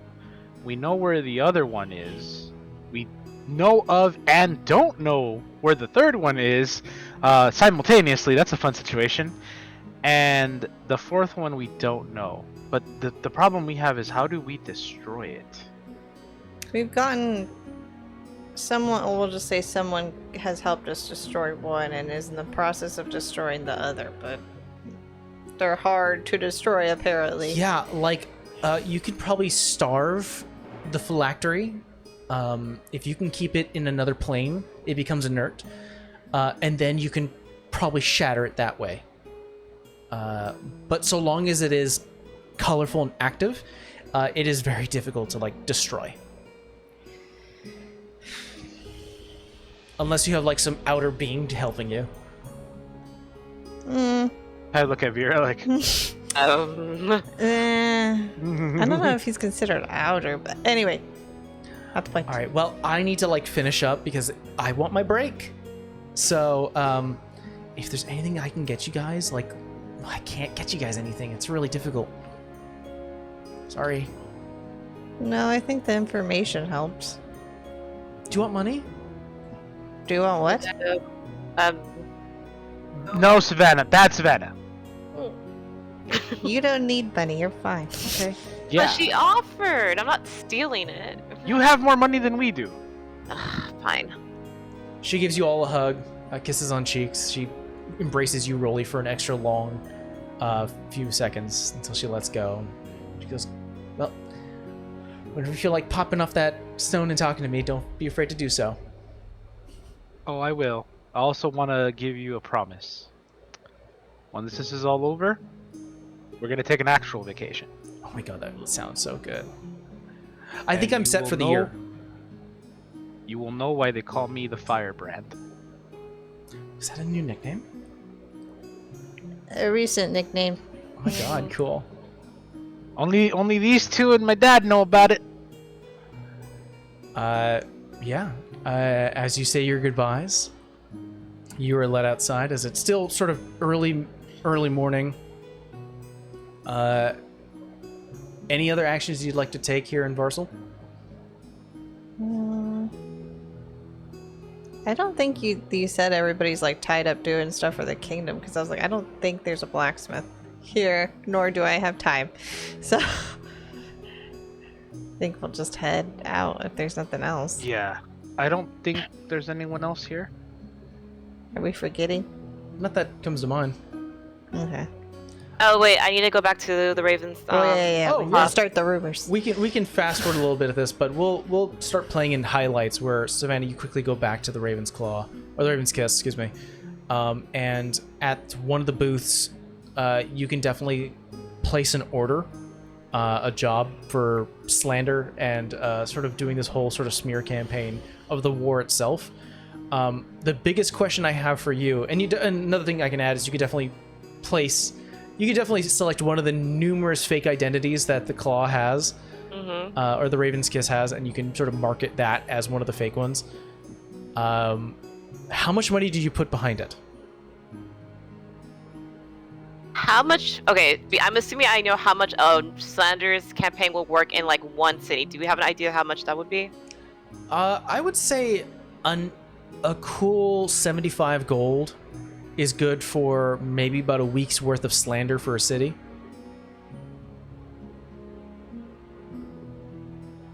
Can we do 2 75 gold, was it? 75 gold for one city for 2 weeks. I say 1 week? I put like 1,000 gold behind this. 1,000. Okay. I have it, so. That's already, if we times that by 2, that's already 26 weeks. Can we I'm put assuming you 2 want to cities? spread this out of different cities. Not so much I wanted time. I needed spread locations, not Okay. time. I think with 1,000 gold, that would cover, I think, every city within the kingdom That Except- actually. Oh, go. except for Uldale, Ironwell, and Blenton, sort of the far eastern cities, the ones that take weeks to travel to. Should we go further or should we leave it there? But like all the main cities, like all the like important cities covered, right? Yeah, that covers a lot of the main cities. How much more do we need to get the other 3? I think if you put in maybe an extra 200 gold, it'll cover everything. I can do that. Yeah. Done then. Okay, yeah, I'll say for a full, because this is not about time, this is about coverage. Yeah. Yeah. I'll say for the next 5 days, the entire kingdom is now getting a slander for the actual war. Maybe it'll slow something down. It's not going to start right away, obviously, because all the agents need to get to these cities and start Yeah. to seed everything. So, like, maybe like a 2-day lead up. But after that 2-day lead up, it's going to be everyone's going to start talking.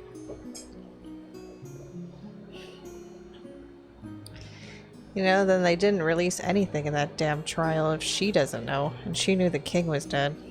That's what I was saying. I'm like, I could probably feed the clan more information as we find out, because if we start feeding them information that we know but everyone else doesn't know, that's enough to really start throwing people off. Yeah.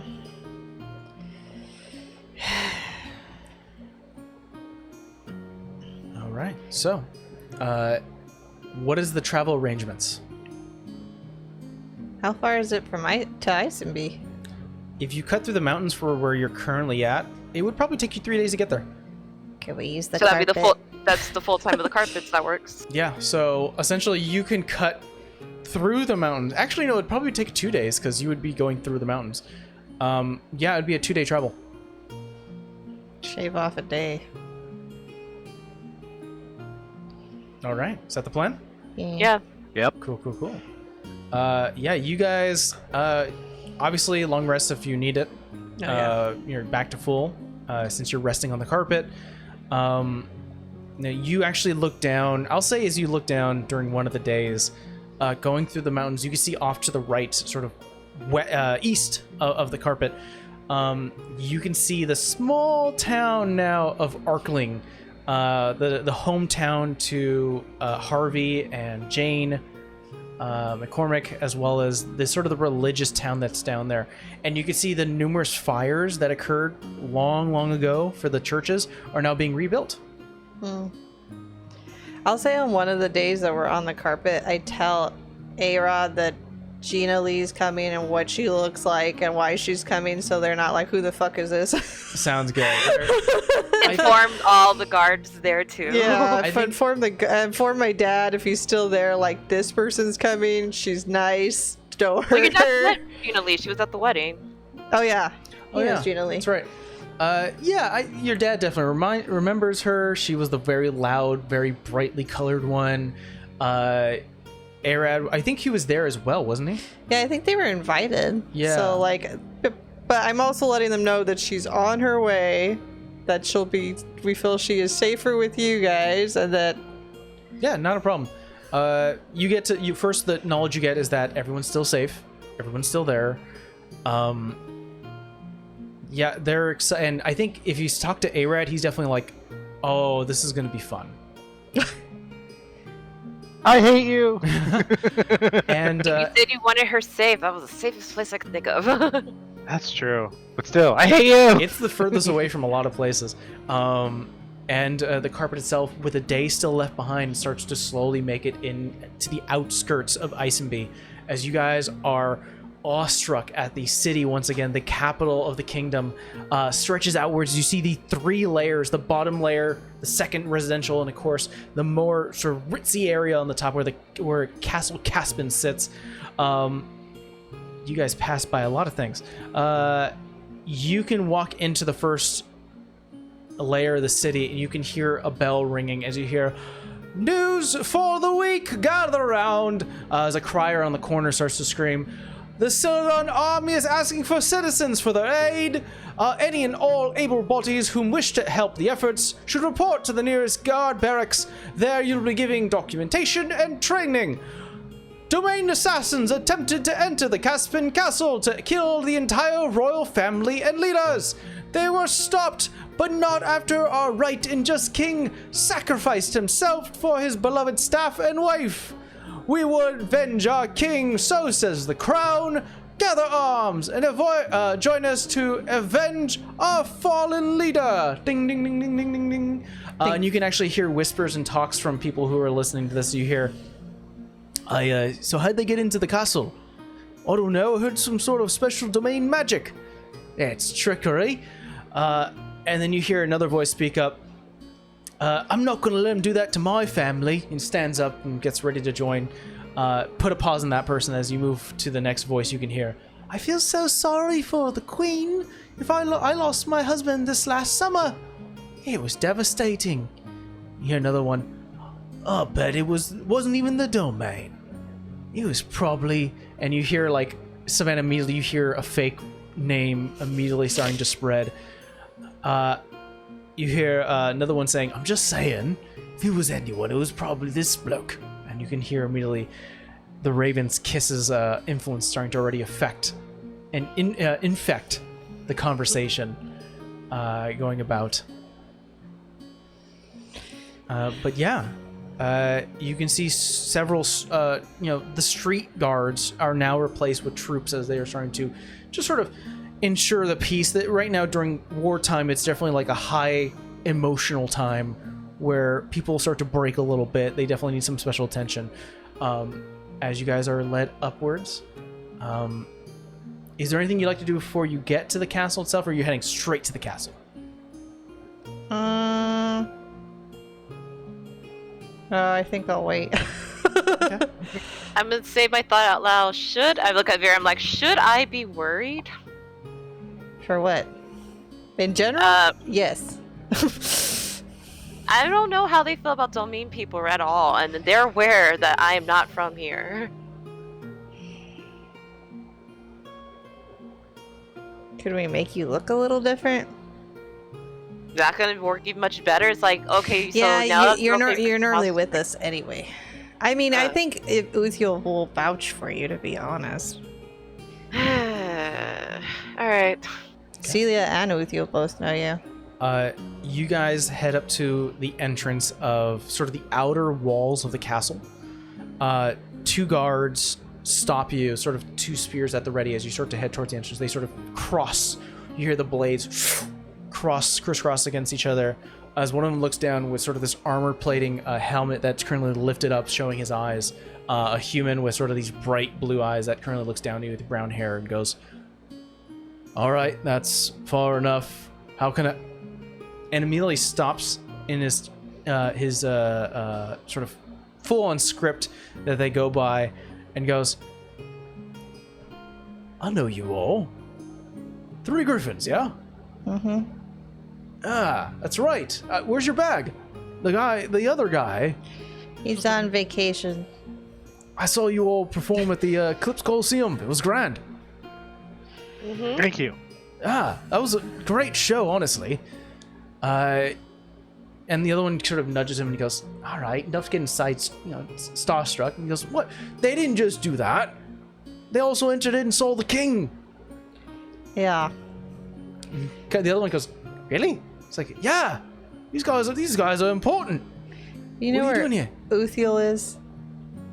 Oh, yeah, Mr. Kane. Can you He's get it inside. for me?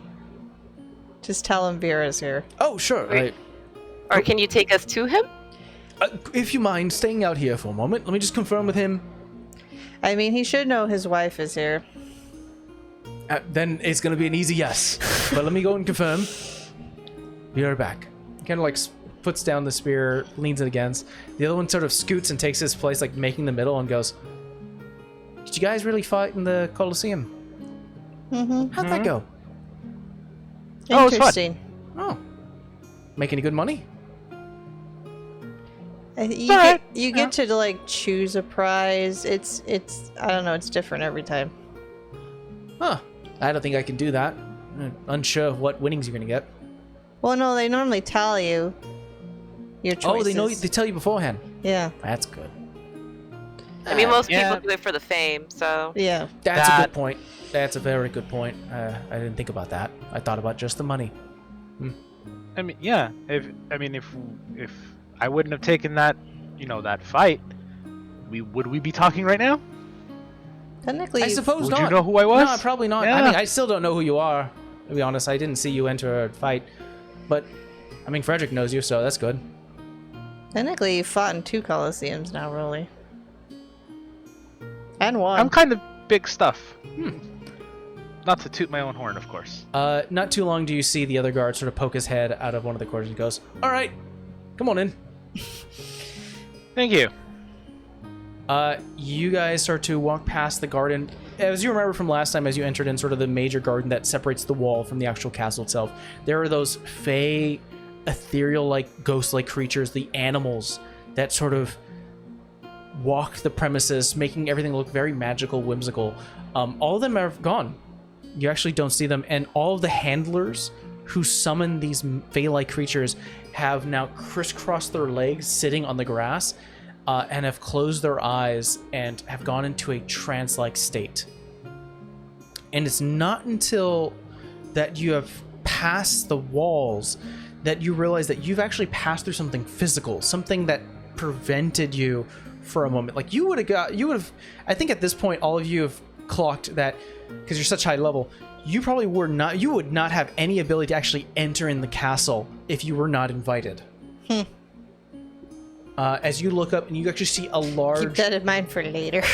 you actually see a large dome that almost surrounds the entire castle itself. The guard that was, leading you, Frederick, who kind of like leads you in, goes, all right, your husband, your friend, is in the interrogation lounge. It's been sort of repurposed for his own means at the moment. I think Is he with somebody? he's with Lady Celia. Oh, okay.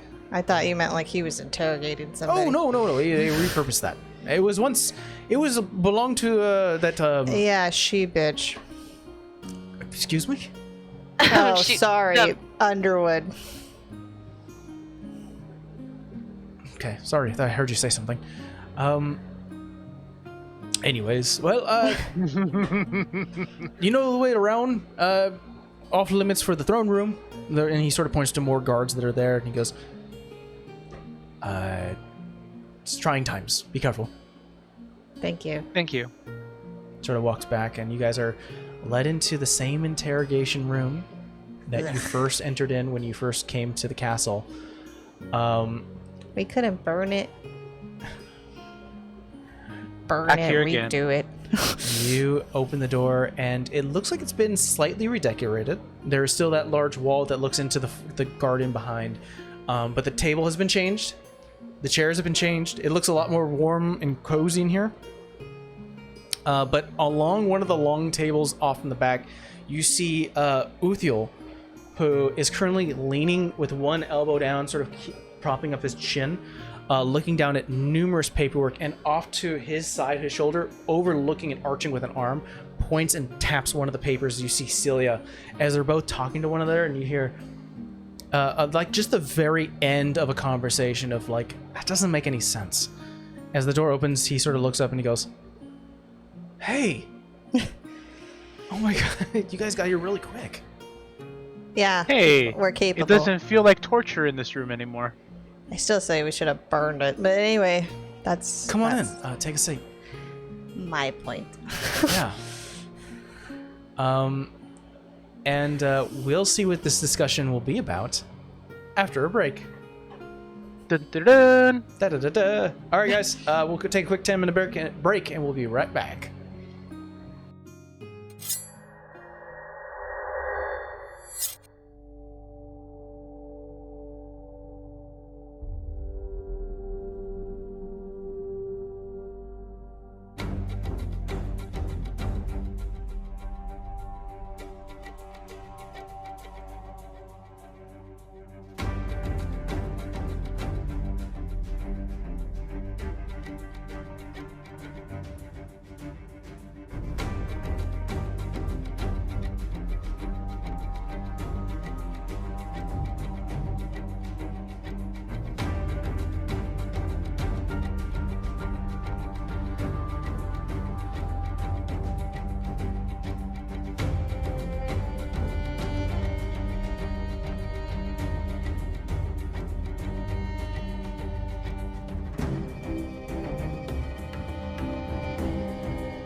Hello, everyone, and welcome back. We rejoin. Ahoy, ahoy. We rejoin the party as they enter in the once interrogation room of Lily Underwood, now turned into much of an investigation area for Uthiel Kane as well as Celia, Umber's wife, who currently are in midst investigation, kind of overlooking several pieces of paper and documentation. As you guys enter in, they welcome you in and sit you down. Uthiel immediately gets up from his seat, walks over to you, Vera, and just gives you a bright big hug, kisses you on the cheek. Definitely missing you for all that time. I think she just face palms herself in his shoulder because she's just like, I missed you, but I'm tired and this is a lot. So she's just like... I think he sees your normal purple turns blue for a second and then back, like just that all that emotion escaping your body as he kind of like holds you and just like, I know you're busy with your adventuring, you've probably been through a lot, it's fine. He kind of locks eyes with you, rolling his fan, and goes, how you guys been? Not good? I think I would say buried in his shoulder. If they could also bury their head in your shoulder, they probably would. No, it's okay. You got enough there. I fully get it. There's a lot happening. So you want to tell me why they want to go after my home? Yeah. If you go ahead and take a seat if you're not already. He kind of puts you, sort of lets go of your... I let go when I sit down. Like down. Celia kind of brings out a few papers to Uthiel, who's like, thanks. Anyways, so this is kind of what we found during the a few days ago was about 6 domain assassins attempted to enter in through the front gate of the castle. It must have been some sort of diversion because a lot of armed forces were then focused on the front, and then according to a couple of staff hands who were here in the throne room, the king stood up and immediately was turned to dust.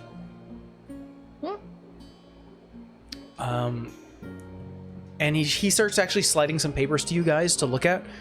And Celia kind of leans in. She goes, yes, so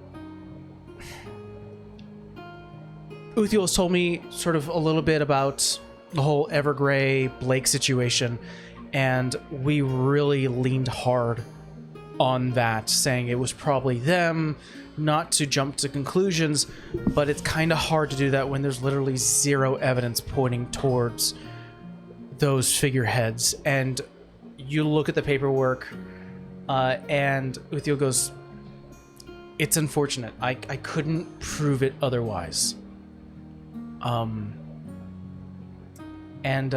You can ask questions if you like. Like anyone in the crew here, if you ask questions about what he found or anything. You said 6 domain of assassins were trying to push through the front. How do you know they're from the domain?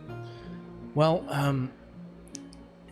at first it was fairly easy, or at least to point fingers, because they were wearing standard equipment from the domain, certain iconography on their vests and jackets and outside clothing. I know for a fact that there are those who hide in plain sight or who dress up. This could be a false attack. I didn't want it to jump to conclusions, so we tested their metal, their actual weaponry. Turns out it was made by cold metal, which is made in the domain, so that didn't help. Leather was made by the same location. And then we sent out an anonymous request to the marshal of the domain requesting identification of the faces that we found of the bodies, and they all confirmed that they were just, they were citizens of the domain. So you guys have names? Yeah, we do. And he actually slides you a paper. Me as the DM, I'm not going to give you a list of like 6 names, but they are like, Johnny, Jacob, Jim, James, someone just like a bunch of random names that you can look at. But if we ever need to make reference to them, you do have it. And this didn't pan out anywhere? If you guys have names, you guys know exactly who it is. Why didn't you just approach the queen with this list of give us these people? No, these were the people who attacked. These are the people. No, what I'm saying is, these are the people that attacked, did you tell the domain? It got as far, for my investigation, it got far as confirming whether or not they were domain people or not. After getting that confirmation and telling it to the queen, she made a decision. So it was not up to me. Essentially, she said they attacked because we did an atrocity, or one of our royal generals did an atrocity on their land. This is retaliation. I tried to sway it, saying, if not Evergrey, then maybe it was like an extremist group, not connected with the crown of the domain. I mean, he knows that I king. messaged you about your dad being in prison, and you were like, I think you have it handled, right? I'm still trying to deal with that. I mean, he's fine. They killed a domain general, Uthiel. I had to bring her back. And they made it look very much similar, like it was your dad and 2 innocent people. okay. And it went real weird. We had to get into wizards and people that were blackmailing other people. And I know that there's probably not a lot when you got ash on the floor. I understand that. We didn't have that problem. But yeah. We had a body. But they're going after everybody. And now we found out why, and it freaking horrifies us. I fully believe you. I know that for a fact. I've been involved and experienced this whole backwards stuff that's happening. And Silly kind of like sighs. She goes, "It's just hard without evidence." I get it. Is the queen just very irrational? Because even with the evidence you're presenting, that's a huge jump. I mean, what evidence am I presenting that is not domain?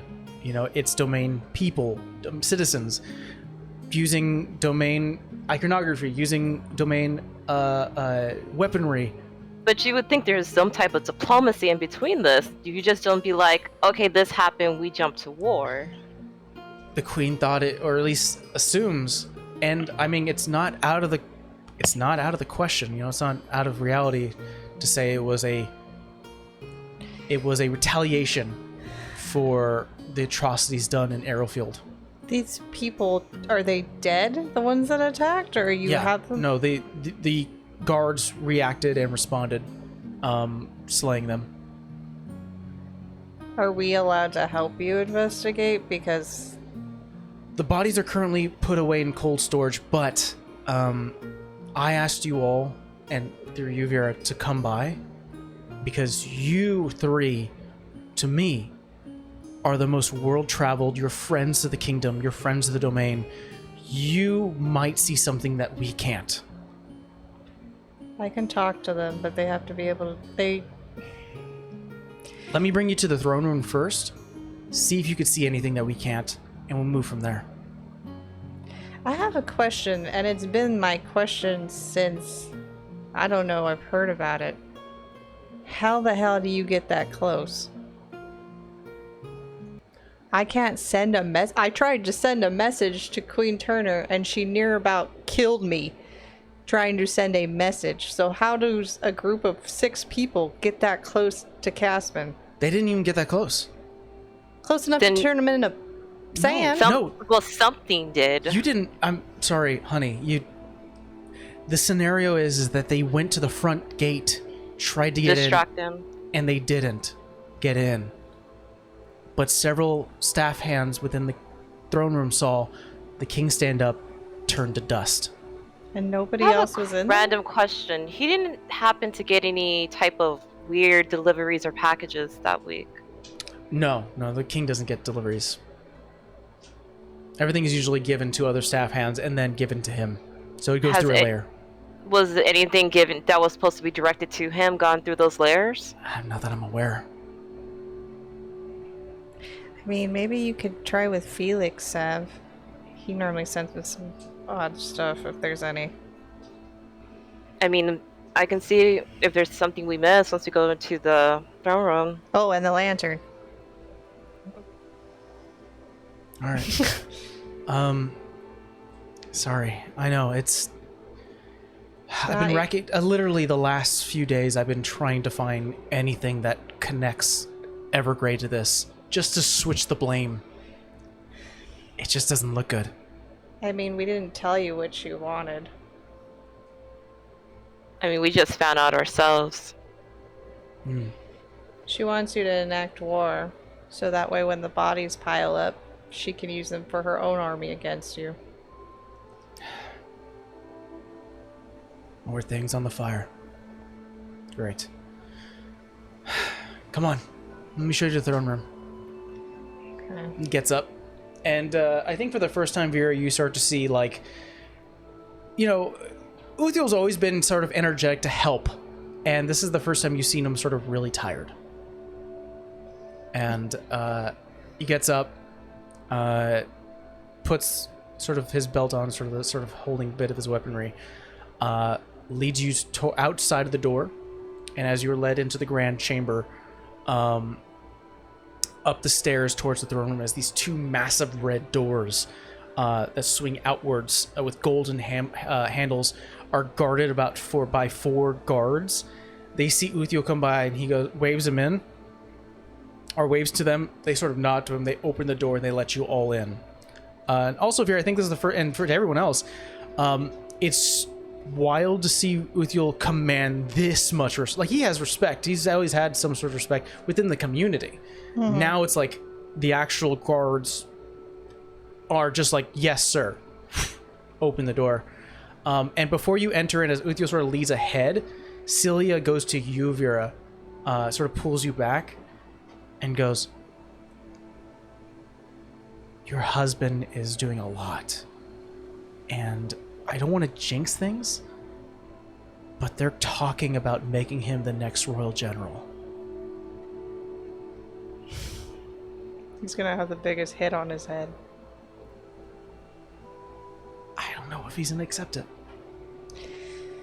It's not a bad thing. I'm glad he's getting ahead, but being that I just resurrected one, I'm a little... You could see my concern. Well, maybe he'll change things. How things are run. How is Amber, by the way? I feel really rude. Oh, he's doing great. Actually, he's retired, and he's working as a stonesmith. Thank God. I'm glad that man retired. Yeah, it's really therapeutic. Me and the kids are loving the fact that he's doing that. And you? Oh, I mean, I'm still working within the crown, handling mundane trials, although those have been put on hold.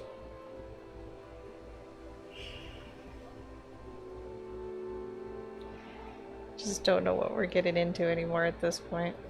One step at a time. You're let in. The lights come in with different shades of color as stained glass covers the entire back area of the room as a large padded chair sits in the middle, like further back in the middle, with a long carpet, red carpet that stretches outwards towards your feet. There are several like stations and what is it, like benches and seating arrangements that for like if there's ever a trial or if there's an announcement here happening within the throne room, the people can sit and watch and listen. There are sconces and torches that keep the place lit up in places where it needs a little bit extra light. And there are several guards here standing at attention. But you are led to the actual throne itself, the actual chair. I will leave it to you guys. How does your investigation start? Lantern. Lantern? You bring up the lantern, and it kind of flickers for a moment. Magic seems to be not fully nullified, but definitely suppressed. And it doesn't go the full 60, it goes like 30 feet, but you're able to walk around with it. Make me an investigation check. I get advantage because eyes are next to me. So Vera's going to walk around with the lantern looking for any illusions. Rolly, Savannah, what are you doing? Because I have what she said in my head about Felix, so I'm gonna go to the throne chair and just, I know it's just for check for traps, but maybe there's a trap door or something we're missing, and ask Felix to go ahead and check. Okay. Rolly. I am staying out of the way so I don't say anything stupid. Okay. I think Uthiel goes to you, Rolly, places a hand on your shoulder, and goes, how bad has it been? Well, you guys have been away. Because Vera hasn't told him. It's bad. It's real bad. I'm gonna tell you, Uthiel, is I will fight to the grave if I must, but no innocent people are going to die on my watch for this stupid lich of a queen. He kind of like gives a airy huff as he kind of like nods in your direction. I also say this, sorry. Even if that means standing before your army and taking them all on, I will do what I must. You know, to anyone else, I wouldn't think it would be possible. But I think you can do that. I don't want to. I don't want to see anyone hurt. No, you got a good heart. And Vera, what'd you get in your roll? 16. 16. You start to look around, and you don't see any illusions. Let's see here.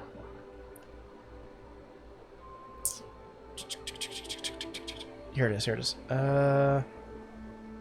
You don't see any illusions, but with a 16, just casually looking at the floor and walls, you catch next to, like, maybe about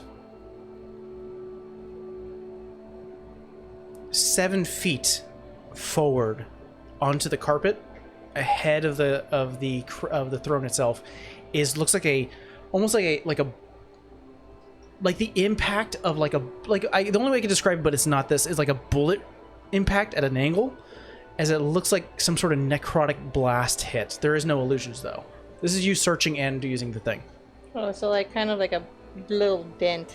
Yeah, like an impact dent. But you recognize it as sort of being necrotic in nature. Savannah, you're using Felix to spread outwards. He kind of goes, it's tough, and immediately finally pushes through. It doesn't go the full 120 feet. It only goes 60, but the tendrils climb up some of the walls, hitting some of the sides. It doesn't go all the way to the ceiling, but definitely like pulls out as far as it can, and finally you get a sense that there are numerous traps in this throne room, specifically built for like defensive maneuvers, hiding the king if need, like a trap door if he needs to like get out quick. Roll me investigation check. And you get to do it with advantage because Felix is also helping you since you used him specifically to reach outwards. 24. 24.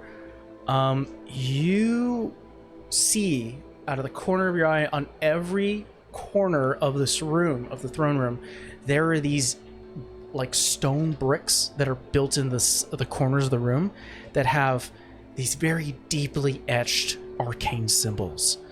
And while you don't understand them, you do recognize that it is like a nullification, like spell. Like these things are turned off at the moment. And they're turned off at the moment because they need to be turned off because people are investigating the space. They need detect magic. They need identify. They need these spells to look around. But these, if they were ever turned on during this event, no spell could have been cast inside of the throne room. So I think Savannah gets that information that he turned to dust, but the spell was not cast here. I'm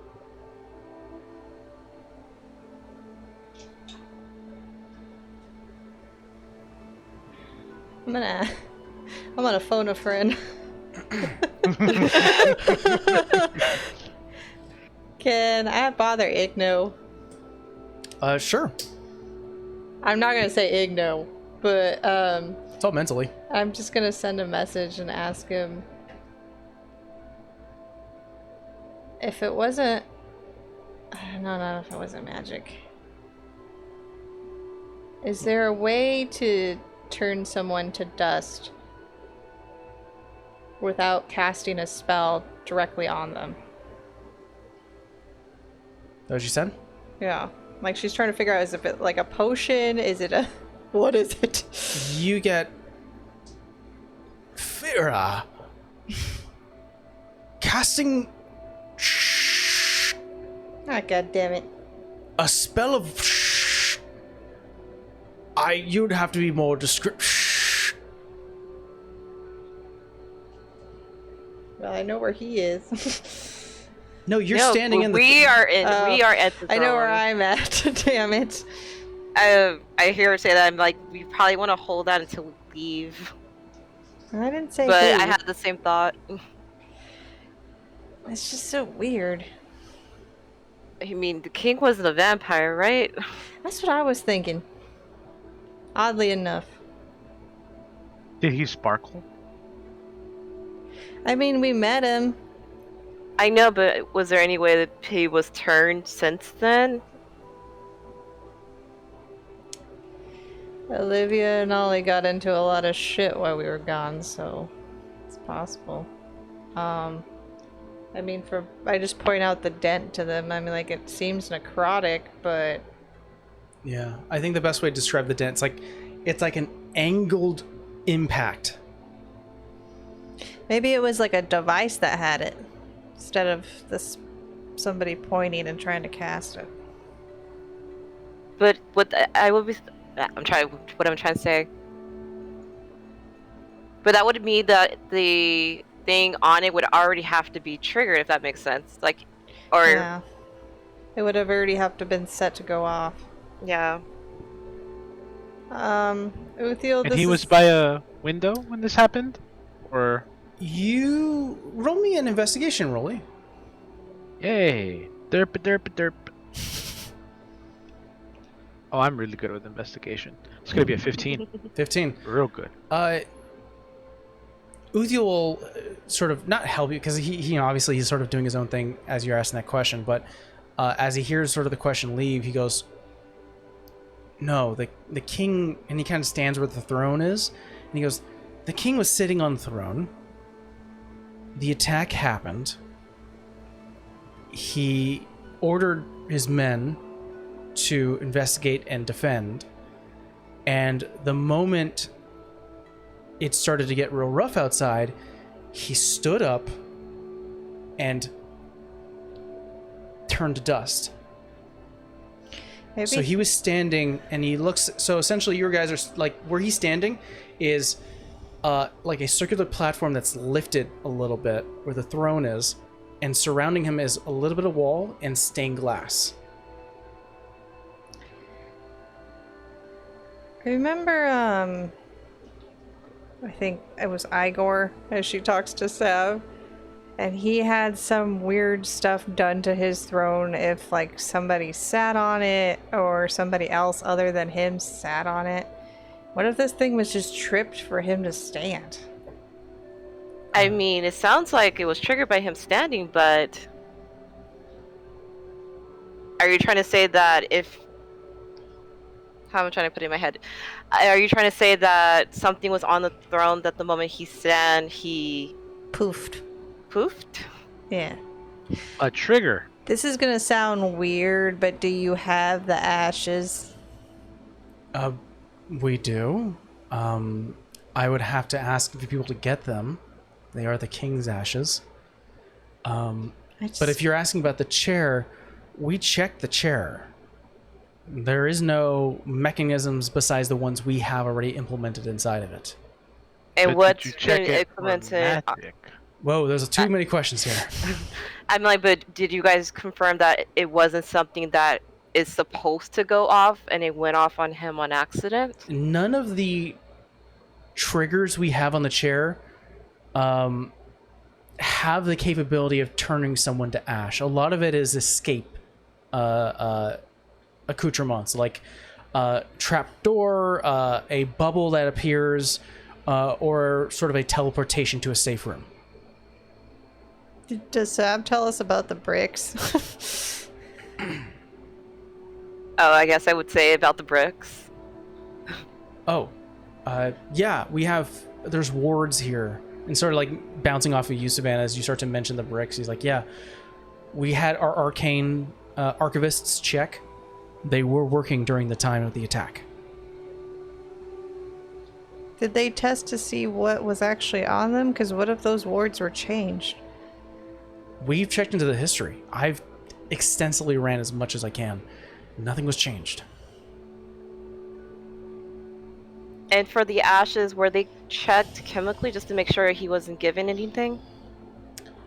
Then I hate to ask, but you know. And from what Cistern has told us, or investigated, it looked like a disintegration spell. But it just So, go ahead. oh, go ahead. I was just gonna say, but it shouldn't have been able to go off with the bricks, right? Yeah, no, it honestly, whoever was cast, like if it was cast, it was not done here. Does this disintegration spell leave a certain, like, I guess in this case, mask on the particles? Like, how would you know it was a spell versus something else? Or that dent. And she points out the dent. Well, and I'm like, is it necrotic? Yeah, disintegration. According, again, I'm not the most arcane knowledge. I sort of copying answers that I get.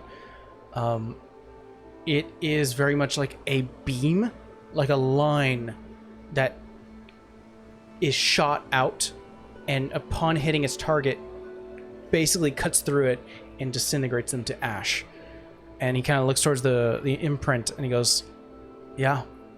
Maybe it was just made to look like it. Because if these were on, and you can't cast a spell, and you can't point blank shoot to hit the king, maybe it was just made to look like that to confuse somebody. I don't know. Question. Where the dent and we could tell the direction it came from, could we get an idea of the angle or like where it actually may have been shot from? Would you roll in your investigation? 24. Yeah, I'll say that the clockwork, the headband of intellect starts to really sort of. You almost like start to have like this imagery in your head, starting to angle it. You start to look at it, and you see the angle at a 45-degree angle a little bit. And as Uthiel stands, you can see how that his head and the imprint could match. And as you continue to follow that angle, roll me another investigation check. Can I give guidance now that I'm not looking around? Yeah, you can give guidance. Alright, I'll take that. The guidance. 18. 18. Did you? Oh, with guidance too? All right. Oh. That's a Yeah. D4. Okay, perfect. You start to follow that line, and tiny, so tiny. You see a small little disintegrated hole in one of the stained glass, like one of the glass planes. And When you're saying tiny, how tiny? like the size of a grain of rice. Ooh. Ugh. And you start to use a bit of that tabaxi climbing. You stick your eye through it, like not through it, but like to see through it, and you can see beyond it in that same angle several. All right, so this is what you see. First, you see a little bit of the castle walls. That it goes west, like you're looking westward. It's a little bit of the castle walls. Beyond that, as you start to look in your peripheral, like you start to like focus and look at the background. So that's in the foreground, and then it starts to go further down. You start to see some rooftops, but not at the right angle. A little bit to the left of your viewpoint. So if you're looking straight, a little bit to the left, you see what looks to be a inconstructed clock tower. And then beyond that, matching perfectly, or not perfectly, almost like off to the side, is a cliffside off in the mountains.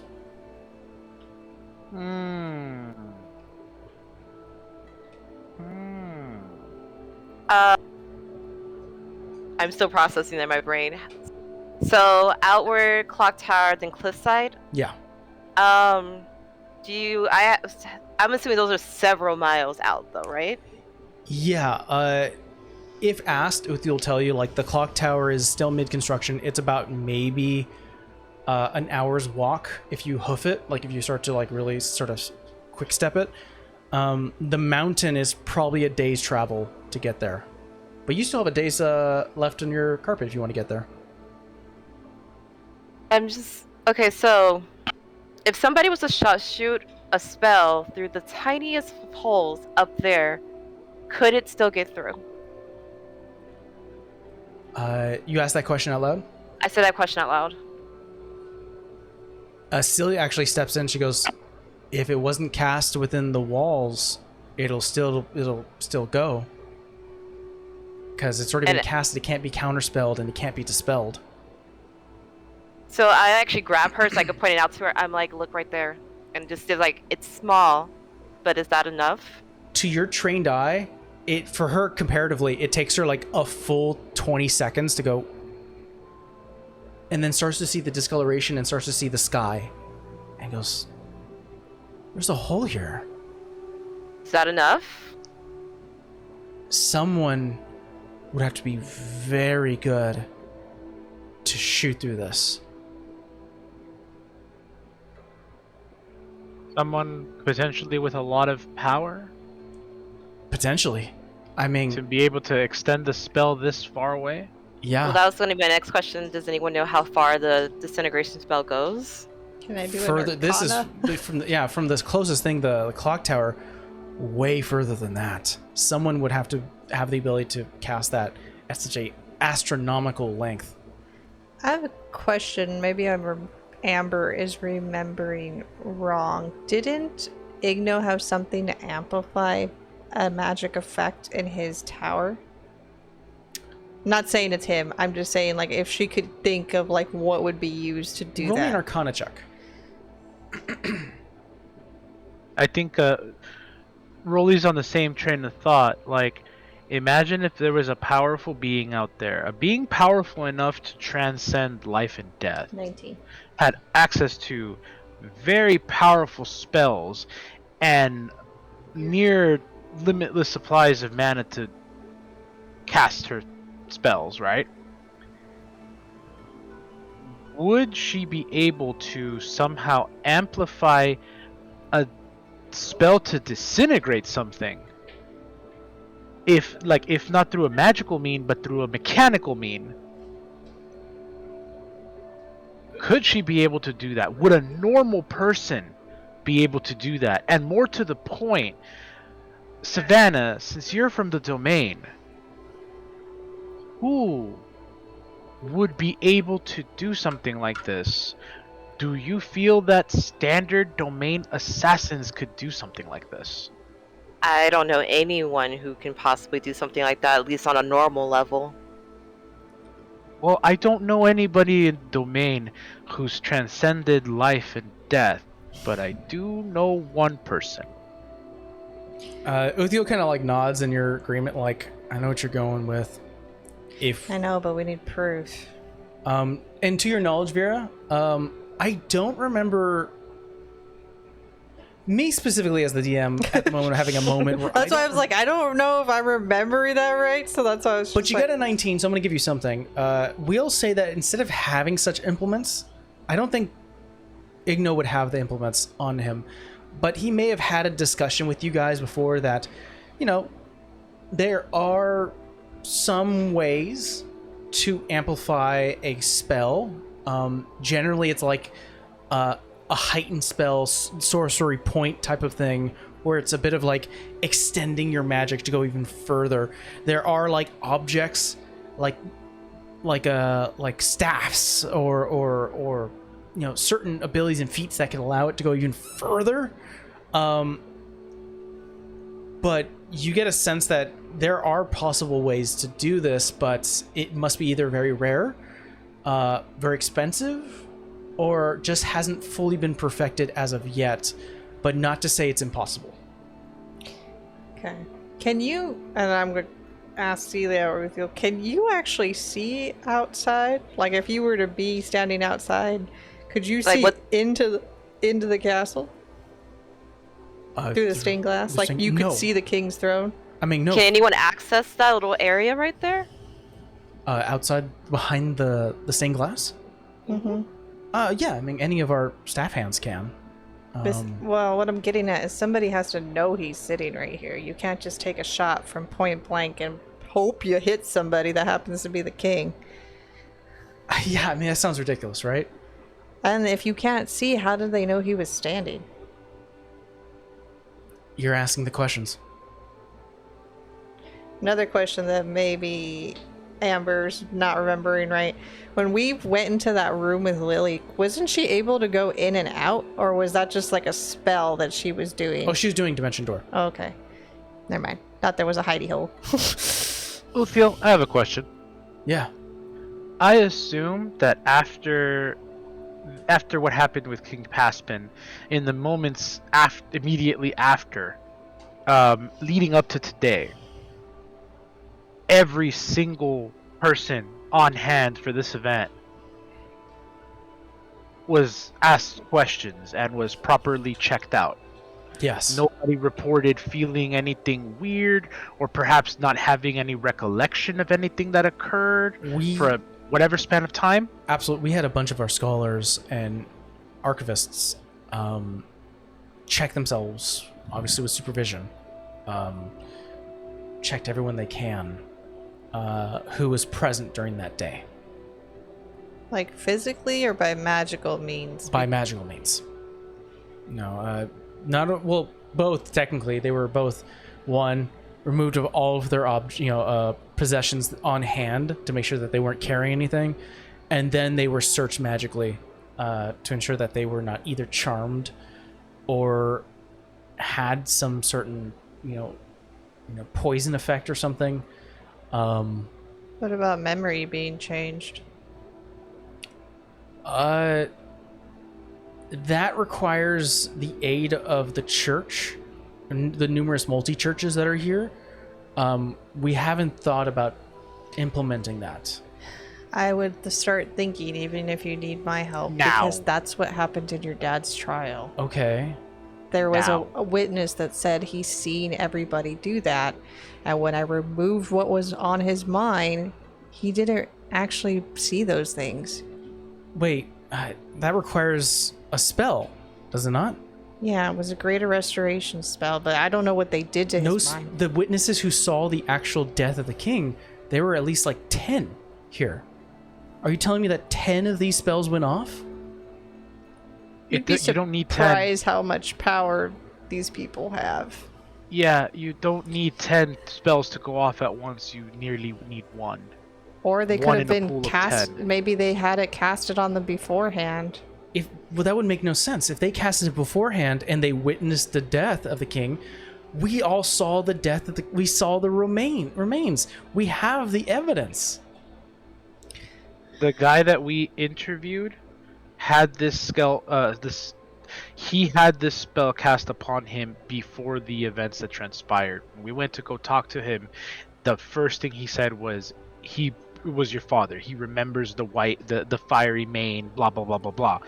As soon as Vera casted that spell, he immediately lost all recollection of that and instead described the man who came to him before this took place. But he had something mailed to him. It wasn't even like a... He Okay. had... Yes. Let's back up for a second. First of all, if you like, I can probably put a request to get some of the mages here, some of the clerics, to start restoring what may be inflicting. I'm assuming the 10 people who are here in the room.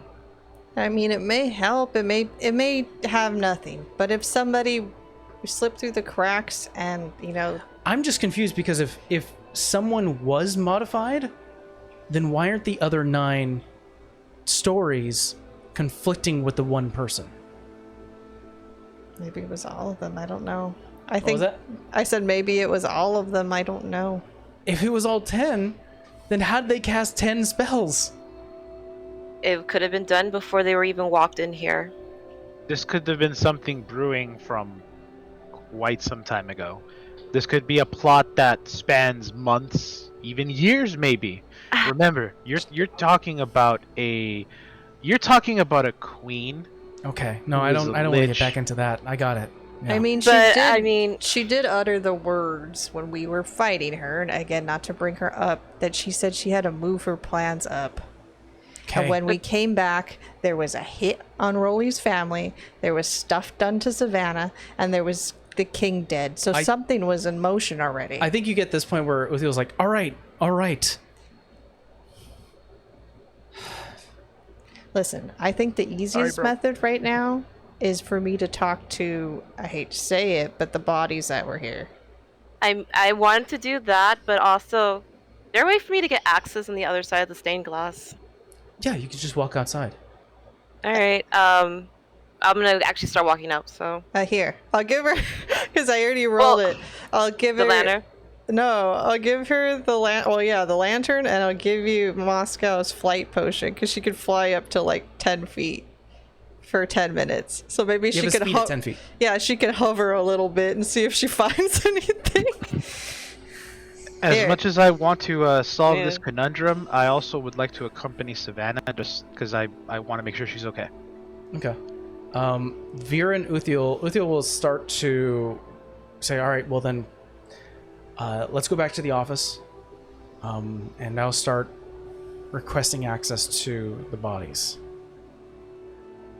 I'll put in the paperwork for the clerics of the multi-churches to come by and take a look at the ones who were in the room at the time. Wait, I'm confused. This means it could be anyone, though. Because if your person, the one you talked to in the domain, wasn't actually in the location, that means... He was scouted out for months. And then when... So, does this mean we need to do this to everyone in the castle? I don't know. Vera, honey, that's gonna take months. Well, They're then... not like you. You know, they can't do it multiple times a day or something. It's going to be 3 people a day, full on resting, recovering. Another 3 people, and it's going to go on for days and weeks. Well, we'll just do the ones in the room for now. But I'm letting you know that's not the only thing we ran into. There was people following us, and they had been there for months. And I didn't know. I mean, who knows anymore? I don't know what to think, Vera. And I understand you're going through this stuff, but I'm dealing with what's going on here. And I understand it might be mirrored to what you've experienced. But I gotta work with what's in front of me. I gotta look at all angles here, and I gotta find what I can. If I start to go down these possibilities, we're never gonna solve this. That's fine, but I'm letting you know what has worked. Okay. But I think we should at least see if I can get anything out of them, because if they're dead, I can't obviously... I don't want to revive them, but I mean, if I have to, I have to. But let's just talk to them for now, ask what I can ask, and see what we can get out of them. It's gonna take a bit, but I'll put a request. That's fine. I really think those ashes should be looked at least by arcane means. I'll have Cistern look into the ashes. What specifically do you want me to look into? Just like if they're mixed with anything, I don't... It just doesn't make sense. Okay. If I may, sorry, am I still in the room, or did I already officially You left leave? with Savannah. Oh, okay. Yeah. Savannah, you walk out with a lantern, Rolly at your side, and an elixir in a small little glass vial. And you walk outside towards the garden. You see, actually, as you start to roam around the garden itself, you see where the plaque and the little display of where Uthyul was buried, sort of the plaque has been fully redecorated to just look like a garden. It's been torn down. And you start to make your way towards the back area, where you do see the stained glass windows. Alright, so I can free up one hand. I'm gonna go ahead and take the potion. Tastes like a pina colada. Yum. And then I'll take Vera's lantern in one hand, and I'm gonna take out my detect magic dagger in the other. Okay, you clink them both together as you extend outwards. You get soft little magical pings from behind you. The wall, the actual castle wall behind you, gives off like small little runes of like abjuration spells, like protection. Your eyes go down towards the actual grass itself. The grass is totally arcane in nature. Like, it is fake. Like, they're not growing, they're not spending water and grass here. They're just magicking it up, you know. Obviously, as you look down to Rolly, who's like watching you do this, he starts to glow with magic as he's currently wielding and wearing a bunch of magical items. And the lantern itself starts to spread out 60 feet. No illusions, and no other magic to behold. So there's wouldn't be like, how I describe it, like residue of a spell was hit upon where that hole is outside? Roll me or anything like that?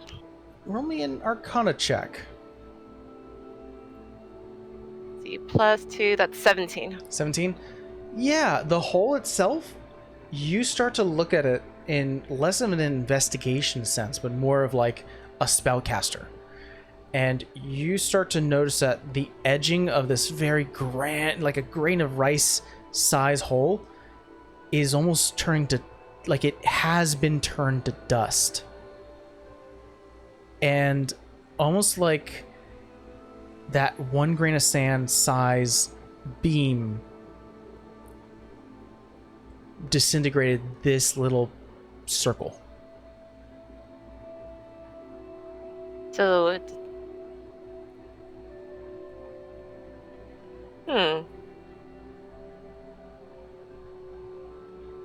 I float back down to Rolly. I'm like, question, because you know weapons, right? I would hope so. Would a dart do something like that? Just enough, a dart strong enough to have like a disintegration spell on it to penetrate through a window to hit a person?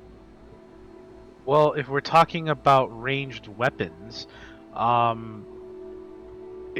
instance, let's say a dart contains a spell, and you want that dart to connect to cast that spell. The dart, if you want it to penetrate anything, has to have some sort of piercing object, usually a needle or something sharp. If we're talking about shooting a dart to a window, that piece of metal has to hit the window and pierce it. But it's not superheated, it's not, it's just a piece of metal. So that would, instead of drilling this perfect circle, would most likely cause the glass to shatter. Specifically if that glass has been treated in any way, right? So here's what I'm thinking, Sab. I didn't want to open my mouth back there, but you know how we were talking about, taking that spell and, amplifying it? Mm-hmm.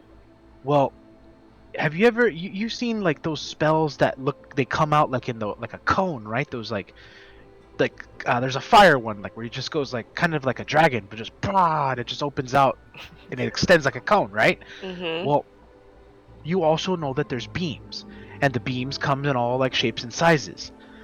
What if, as part of, trying to extend the range, you take a thick beam and you make it smaller?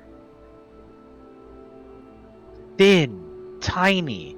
There's not as much magical energy needed to sustain a thin, tiny beam compared to like a bigger one where you need to have a bunch of energy, right? I mean, just thoughts in my head, but like if you take that thick beam and you make it really, really small, the amount of energy you need to make it go from here to here is a lot less, so you could possibly make it go even further. And if you're amplifying it, like, it's crazy. Rolly, how are you a genius on this but can't read a globe? I don't know what a globe is. Give me more books to read.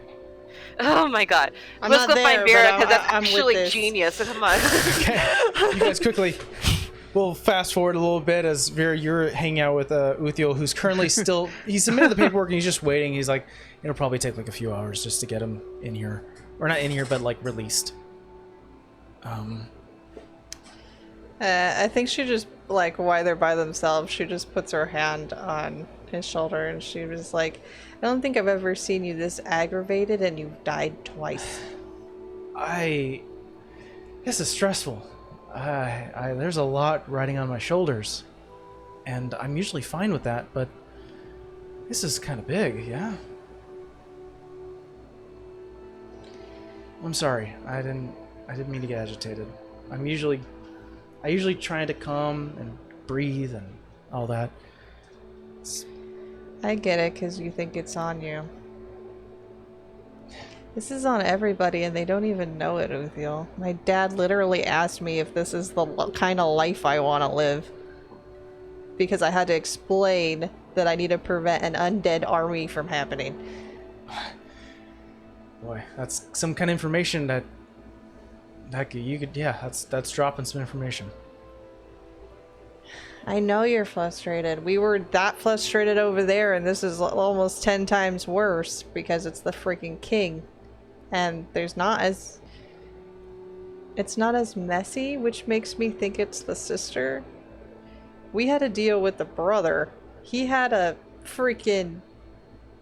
took over a post office with zombies and vampires, and I'm not going to get into much more, but point is, he was messy. So we were able to find things that not everybody else seen. And we had to look really hard and spend a lot of time and put a lot together and ask for a lot of people's help. So I know it's tiring if it's all we got is tiny little hole. He evaporated and 7 dead guys. He holds you tightly, like grabs you mid-conversation, brings you in for like a big hug, and kind of like strokes your head a little bit and goes, we just need a breath. I think both of us. I can see you're wound up too. And I'm a little sad. Why are you sad? Because the time you've been in here, I've seen you with more red hair than I've seen you when we first started seeing each other.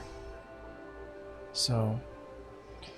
I understand the Queen's thought process, and I'm probably one of the few people, and you probably do too, that you do stupid things when you are angry. And you don't always think through everything that maybe you should think through, you just do because it seems right in the moment. And it's not to dismiss that her husband is dead, like, I get it. I know that feeling, it sucks. And you just do what your gut reaction is. But problem is she has so much power that her gut reaction is gonna hurt a lot of people. I know. And I think we need to realize that she's human. And I agree with you. I absolutely agree with you that her actions speak louder than anyone else could here, especially after Caspin passed. But you know me, I'm usually trying to find the brighter side. I understand her pain. I try to sympathize. Don't get too mad. Calm a little bit, and let's try to find an understanding first, and try to connect with people. I do want to talk to her, just because maybe we'd probably see something in common. Believe me, Celia's already on that, trying to get you an appointment. And at this point, Rolly, Savannah, you've walked in. And So- that's what I think. Okay. Okay. So, Rolly had a thought that. She gives you that face. Okay, I okay. read books. Vera, Okay. So Uthiel looks at you, Vera, and he goes, "What we just talked about? Sympathy." Oh no, you weren't with him when we had to. No. Okay. I know. I'm right there with you. But Rolly brought up a point, and if I explain it wrong, Rolly, I'm sorry. But he's all like, "What if we found a tiny hole, and you could tell that something drilled through that hole to hit the king." And in my mind, I thought it was a dart. But Rolly brought up a good point. If you can take a spell that is normally big, like a cone or sphere, and condense it small enough to be the size of a needle, wouldn't that make it a much more powerful, which makes you could be much more further? Is that possible? I don't know if it's as powerful. I mean, I could try it with guiding bolt and take the shot from the cliff. But I Wait, mean, let- would you let be me able try. to condense that range to something small? I've never Let me try. Let me try, Seb. I think I could say this. Okay, and then I literally start to bust out a "It's Always Sunny in Philadelphia" reference. You know, connecting all the dots. Like Rolly if describes a spell. Yes, and it's like you have this giant beam, but like it can only go so far because you're using all your energy to make it this big. But what if you can concentrate that energy instead of this giant thing into this really tiny thing that doesn't take a lot of energy to create, therefore leaving you with enough energy to make it go longer and farther. And since we're talking about a disintegration spell, anything it touches will be disintegrated. And because it's so small, it's not going to make as much of an impact on the glass, therefore not shattering it like a dart would. I think And it could just shatter this glass and keep it going. And oh my god! I think Cillia's in the back. Cillia's in the back, reading over some notes, and is not looking at you, Rolly, and go, "Yeah, like a hose." Yes, he understands. Yes. No, I Finally. understand you, but I'm saying maybe we could test it somehow. Oh, I mean, are you able to condense your spells down to something so small? I never tried. I normally fire point blank, but I mean, I could try it. In the meantime, bodies? He's working on it. I'm working on it. It'll I take mean, a while. Igno, I'm gonna go off of what the DM gave me. Did tell us that like the staff can help facilitate a bigger range of spell. Because I just looked at my notes. What about a wand? What about a wand, DM? We just I said don't know. staff. Did he mention a wand? You couldn't hear because you were getting static.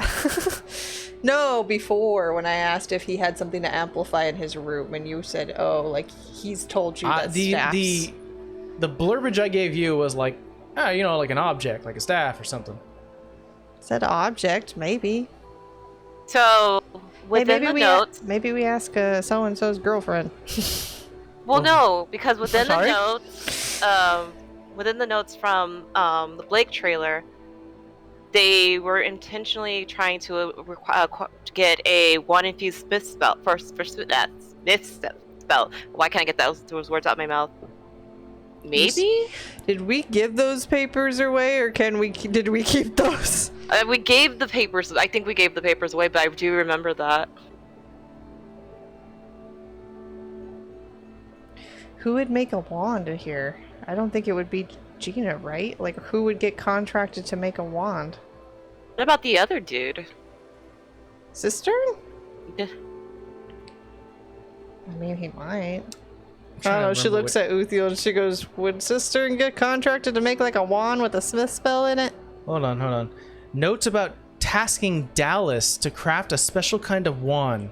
A kind that allows one to infuse an unstable smith spell into the wood of a simple oak unexpecting wand. Such a Dallas do it. I mean, I think he just did the potion, but... It was. You know what? I'll be right back. Uthio, this communication spell ward thing. How far does it go? Until When can I make a call and have it be fine? If you walk outside the castle walls. How far is that from here? I'm assuming it's Like, far. you have to go all the way out the castle. Yeah. You'd have to run a little. It's like maybe a 10-minute jaunt, like booking it. Can you let your guards know in the front that I'll be right back? Yeah, sure. Okay, and then I use my barbarian just like a linebacker, just boom. Everyone just hears. Wait till you see him jump. And she just tells that to In the background, she sees me jump. I have to ask you this question, Rolly. Oh no, it's already been past 24 hours. Never mind. You can take out the stone if you want. I don't think I put the stone in. She put it in when she gave it to you, didn't She put it. So, but you guys took 2 days of travel, so it's been past 24 hours. So you can take it out. Okay, yeah, so I'll take it out. Yeah, and I head outside the castle. And I'm assuming the guards in the front are still the same guards. Yeah. Hey guys, open the door, please. Yeah, of course. And starts to Yeah. lower the garden.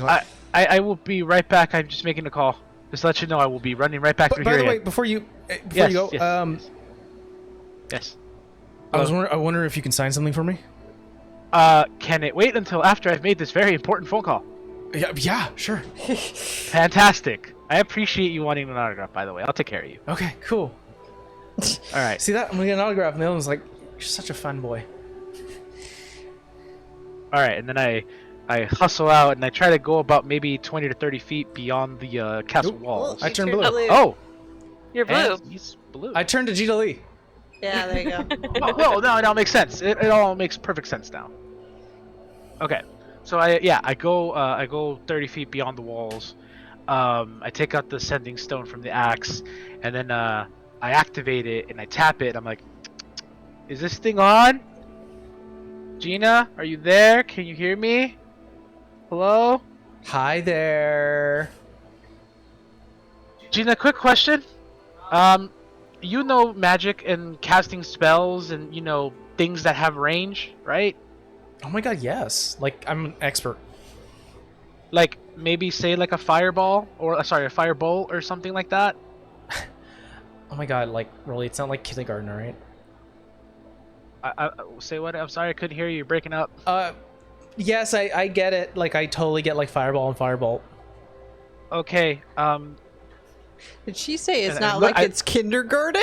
I look. I didn't. I legit didn't hear that, so I'm playing it off this way. I'm sorry, you're breaking up. What was that? So I look around to see if anybody can hear me. If anyone's within earshot. Make me a perception check. I was gonna say, what the hell was she doing in kindergarten? Blowing shit up. Gina Lee has the prodigy feat. Oh, She was a prodigy. Oh, She was young. now that makes a lot more sense. Yeah. setting kindergartens on fire and shit. 22. 22. And we'll talk about this more. You said We've it. got You things said to that discuss. snippet, and I Yeah, heard that's it. great. So- What'd you get? A 22. 22. Yeah, you find that there are some people around you, but you were able to make your way around to a point where you're not being heard. You can sort of talk and not get overheard. Yeah. Are you familiar with the disintegration spell? I am. That's like a very dangerous spell. Yes, I know. Just between you and me, that's what killed the king. Oh my god, that's like so sad because then you can't be brought back. Yeah. But this is more important. And let me know when I cut off because I'm not counting that at this point. Oh, it's great. Yeah, you have a sending stone. You can just keep on Yeah, it's not a re-empting it. spell. It's Yeah. a stone that keeps I thought going. it was. Oh my god, that changes everything. Yeah, you can just. It's just a cell phone. You have a cell phone with unlimited minutes, dude.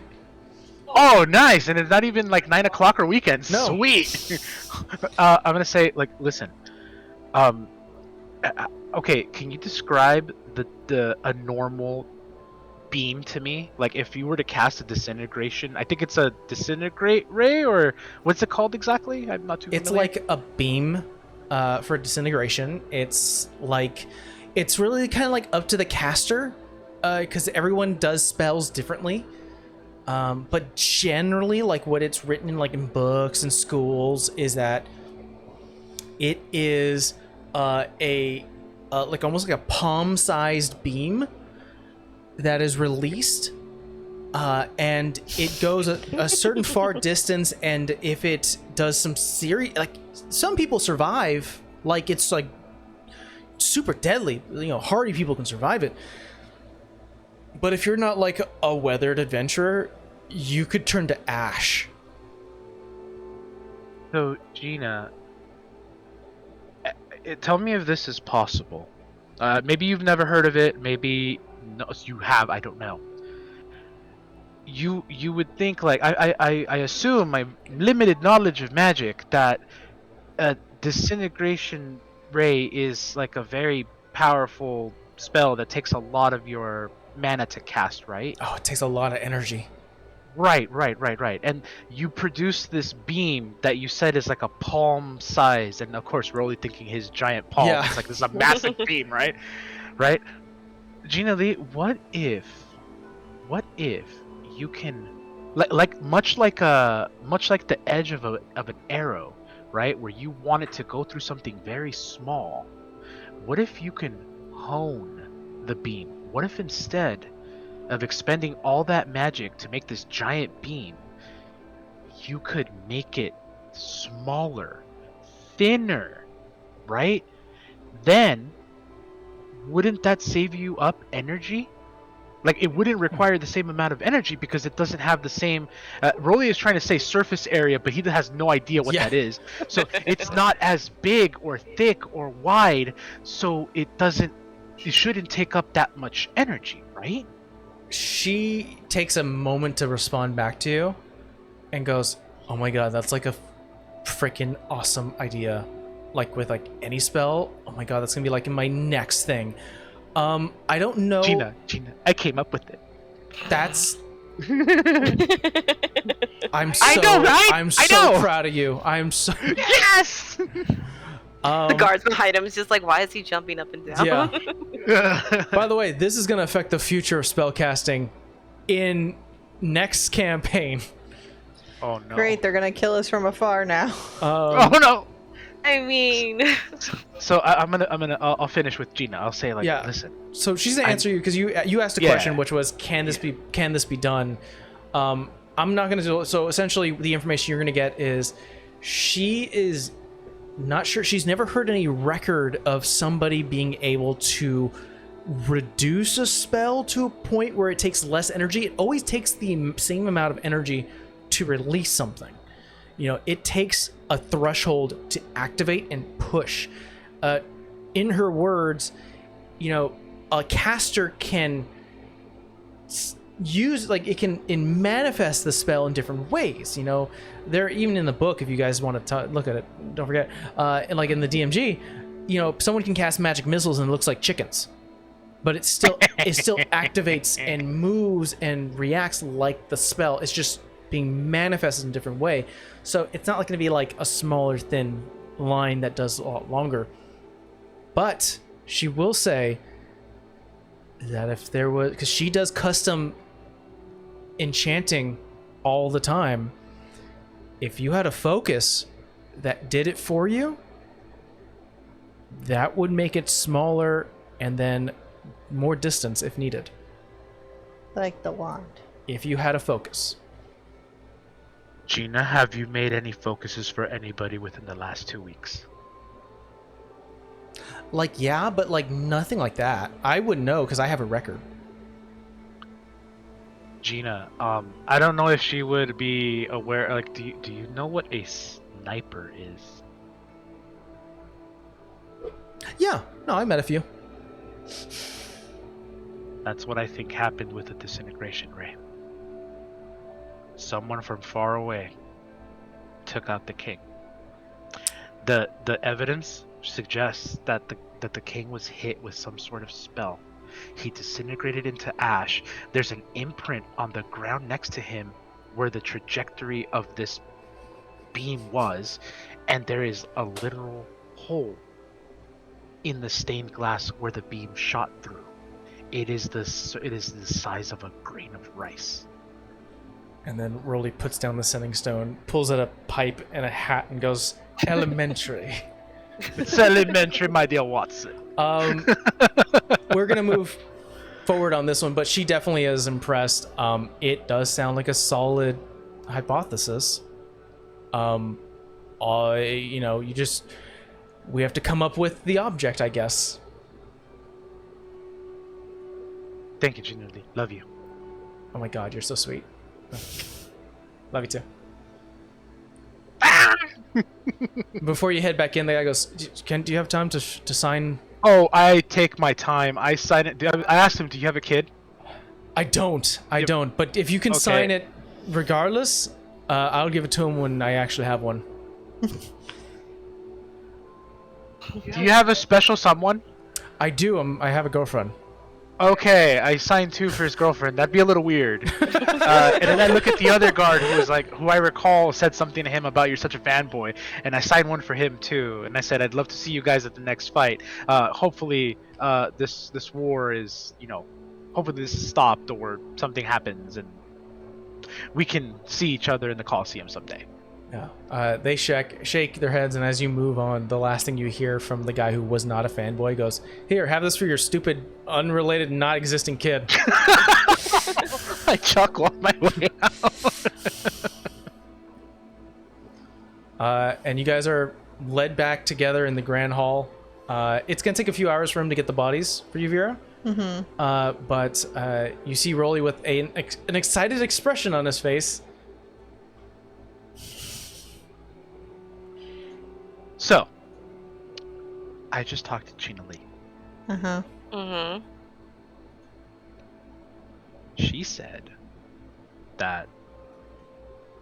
Well, first of all, she said that I was a genius, and that I was, onto something that could be quite possibly the next biggest invention, second to like the wheel.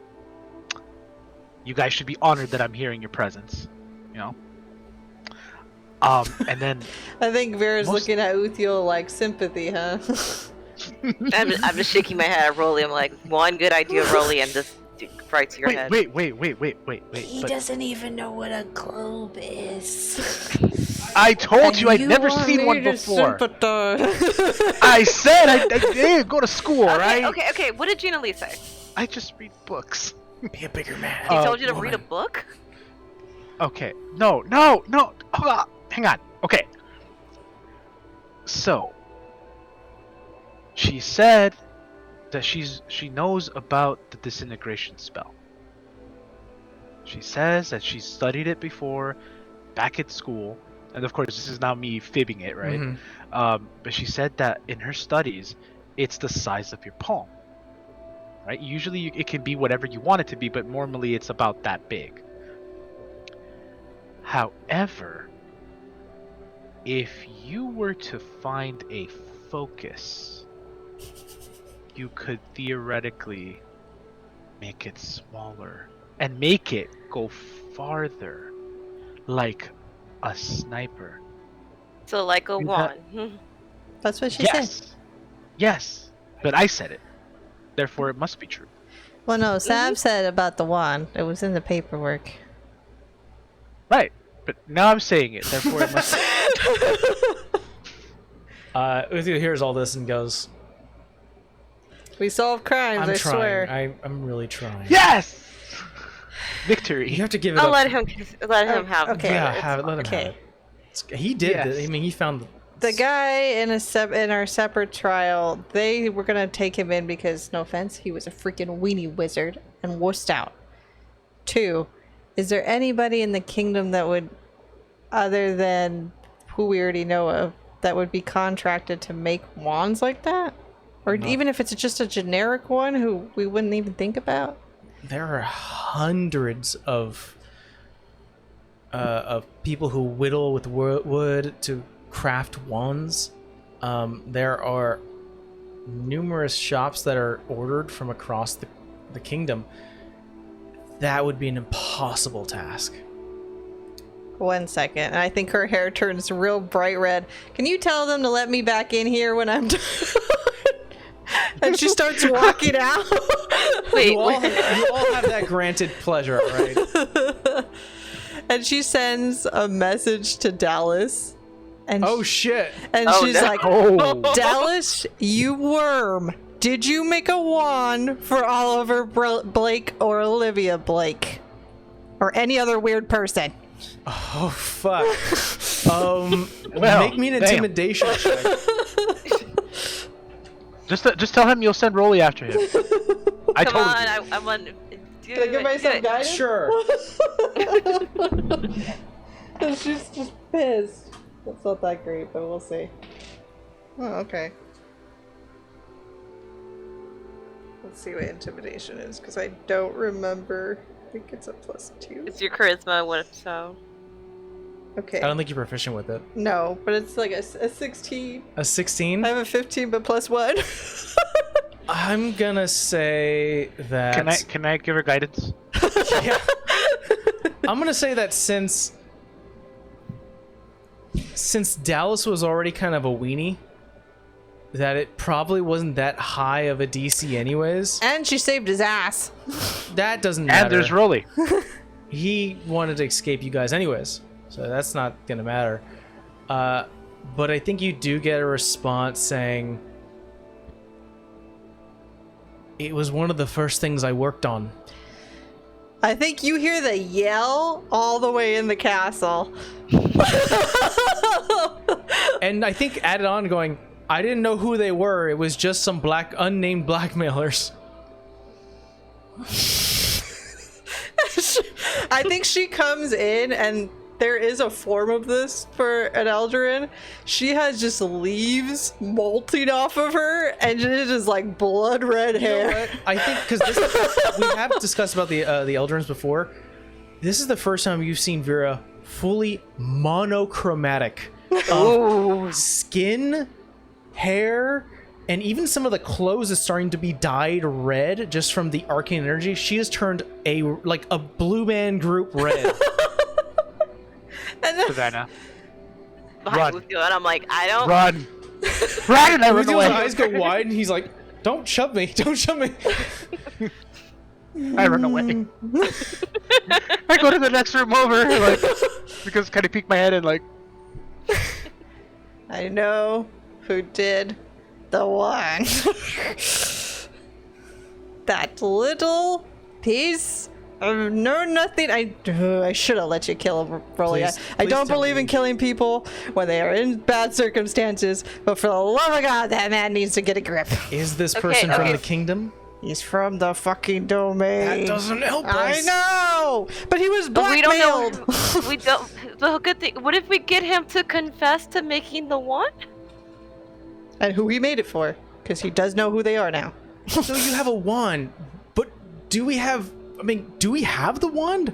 No. We're just No. discussing Okay. an imaginary wand that no one is holding in their hands. I know, but we know who he made it for. So now we gotta find it and piece it together. Okay, where are we gonna find the wand? Well, you said cliffside, Sav. It's cliffside or clock tower.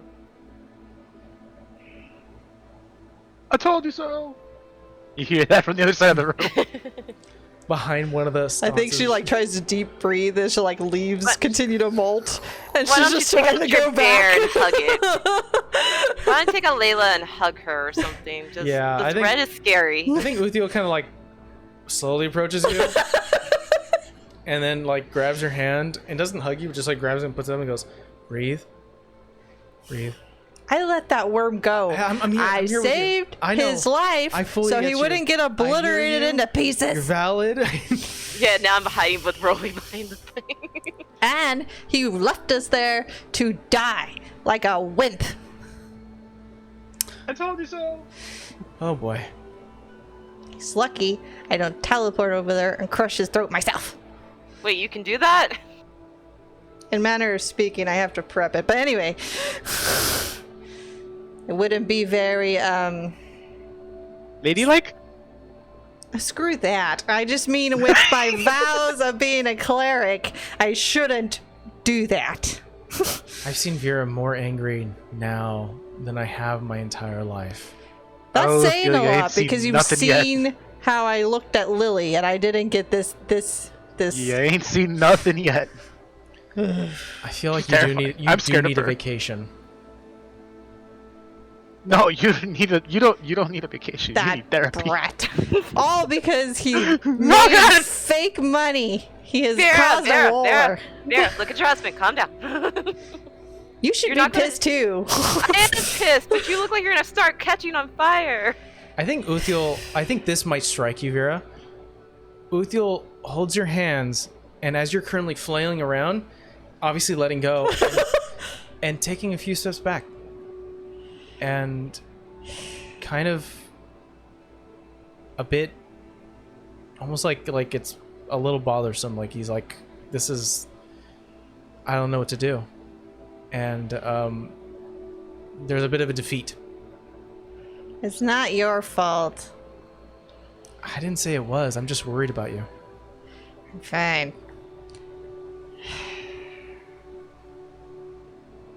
I do have an idea though. I just don't think it'll work. come out now? I think so. Okay, start. She just kind of dusts all her leaves off. They start to Savannah crumble. slowly tries to hug her. You think he would have mentioned when we said, "Did you make anything else?" And he's like, "Yeah, by the way, he told me in the message it was one of the first things he made them." That means he could have made even more. It just wasn't enough in the message. So either he didn't put two and two together, because that's very possible, or he just saw, hey, I'm free, screw all you guys. If he thinks that second one, we're gonna have problems. So where to, Well, guys? I don't even know. let's go try to find that wand. Let's go look at the vantage points and see if maybe there's anything left behind. Also, please don't hurt me. So we're going to either the clock tower or a cliff. One that I think is half a day, and the other one is a full day. Well, Something we like still that. have a day on the carpet, right? This is true. I mean, I only vote Cliff if it lines up more. I mean, too bad. Luthio, do you have anyone small enough that can get up there and line it up better? I mean, I can't get up there. I mean, Savannah had a hard time enough as it was.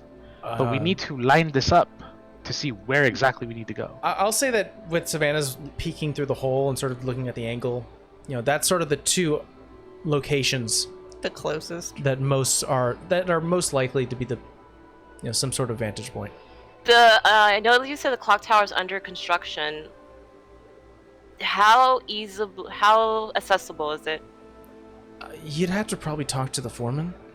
Some of the guards even before all this were usually pushed away because it's still in scaffolding. You know, it's not a very stable building at the moment. It's going to be built up probably by the end of next month. How long has it been under construction? It's been in construction for about 2.5 weeks now. How long has he been dead? I mean, the plans have been, in the council for a while now, and they just started doing construction 2.5 weeks ago. I think Vera's they didn't happen connecting with to want to Sam make said. like a basement tunnel thing, did they? No, not that I'm aware of. Well, the postal office wasn't aware of it either. My gut is saying maybe. Yeah, that's if we got the dumb one. If we got the smart one. I mean, the whole thing is, if Oliver was able to make his base, it would make sense for her to make her own as well. Yeah, no, I know. I agree with you. I'm just saying, did we get the smarter of the two, or did we get the cockier of the two? Well, that's really gonna depend on what we find when we get there. So I think times are running. Let's go. Yeah, Let's go look. we're gonna have to check out both. Okay. Where to first? Do you guys want to take? Oh, actually, wait. No, I was gonna say we split up, but then I realized I have a -1 to intelligence, or investigations. That's not gonna work.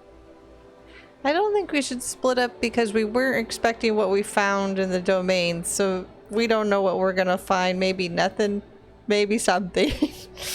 Well, even if we find nothing, that's gonna tell us something. Yeah. Then I'll tell you more about that once we find out.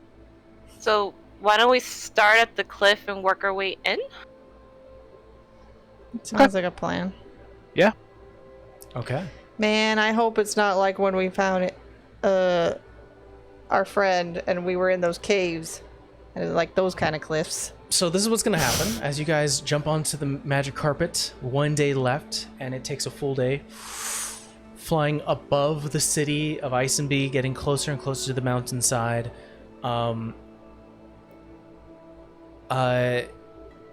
It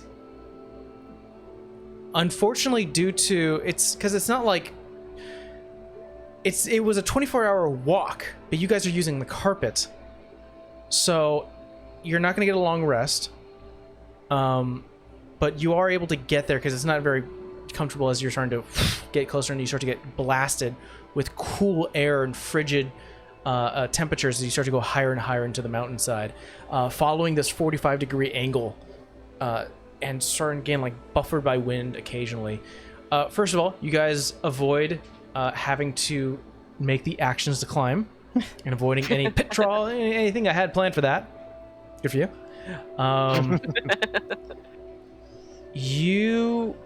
All of you make me a perception check.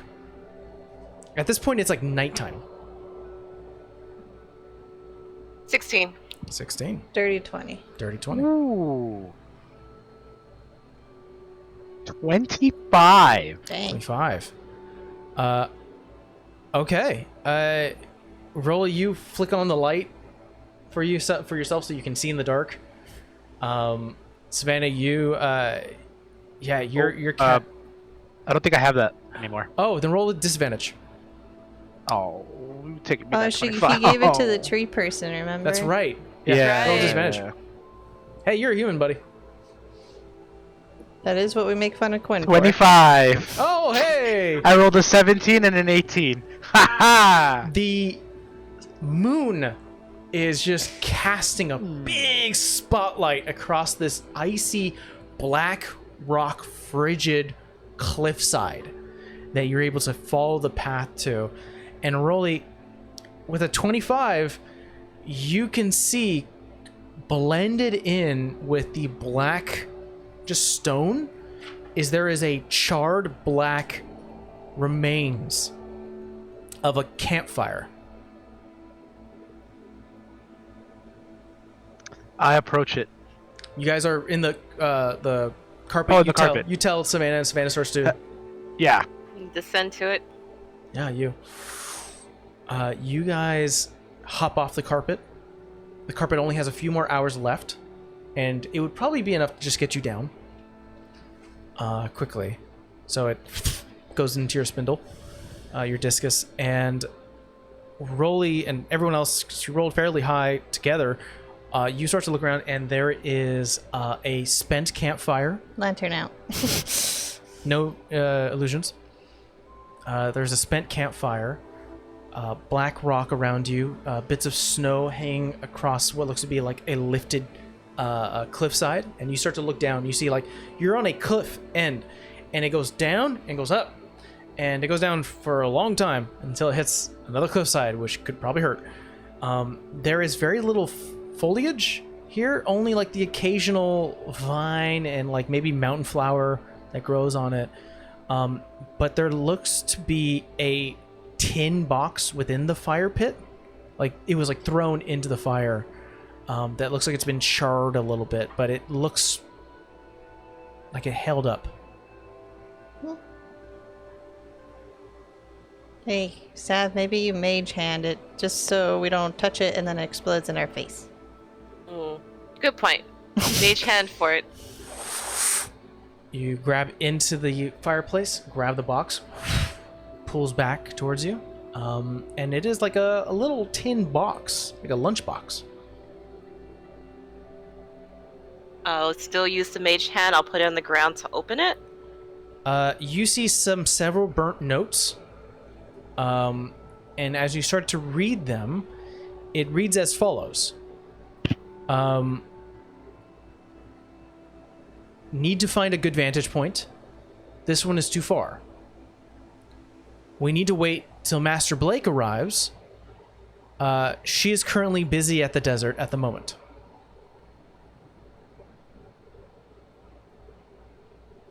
Yeah, save that into evidence.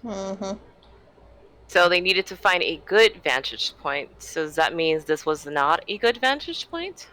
Correct. So said it goes up. DM? What was that? You said there's a vantage point higher? Like there's a cliffside higher? No.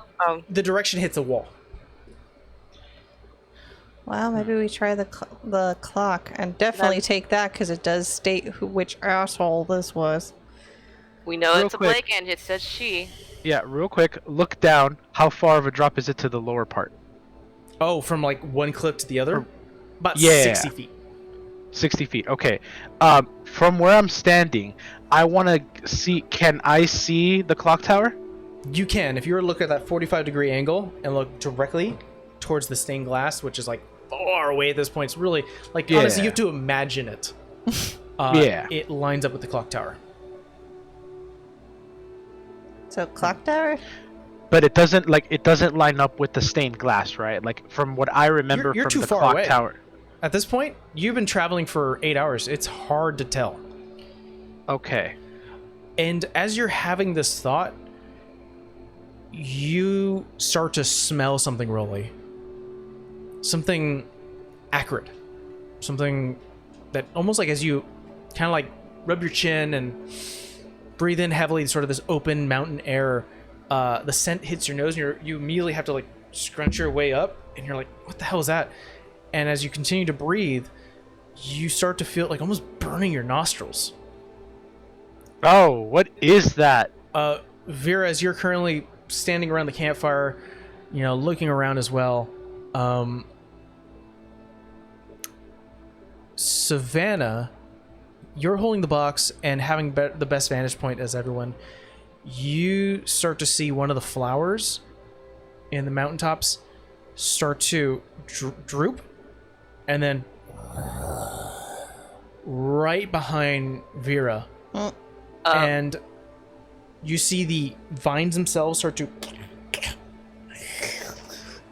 and what you see is almost like a hound's body made of this black vine-like plant matter, and the back of it has started to split open, like the back of a hound starts to split open, and a bright pink mountain flower starts to move its petals in a weird undulating way, and the feet are like these soft, not soft, but like these like tiny hooks, and all on all fours, and they jump forward, and that's where we're gonna end today's session. You don't see that every day. Yeah. Means we're on the right track. Well, as we mentioned before at the top of the episode, next week might not happen, but we'll see. If it does happen, then yay, episode 69. Nice. Giggity. But yeah, join us then. And if you have time, join me tomorrow at 6:30 p.m. on the State Decay official Twitch channel. It's gonna be fun.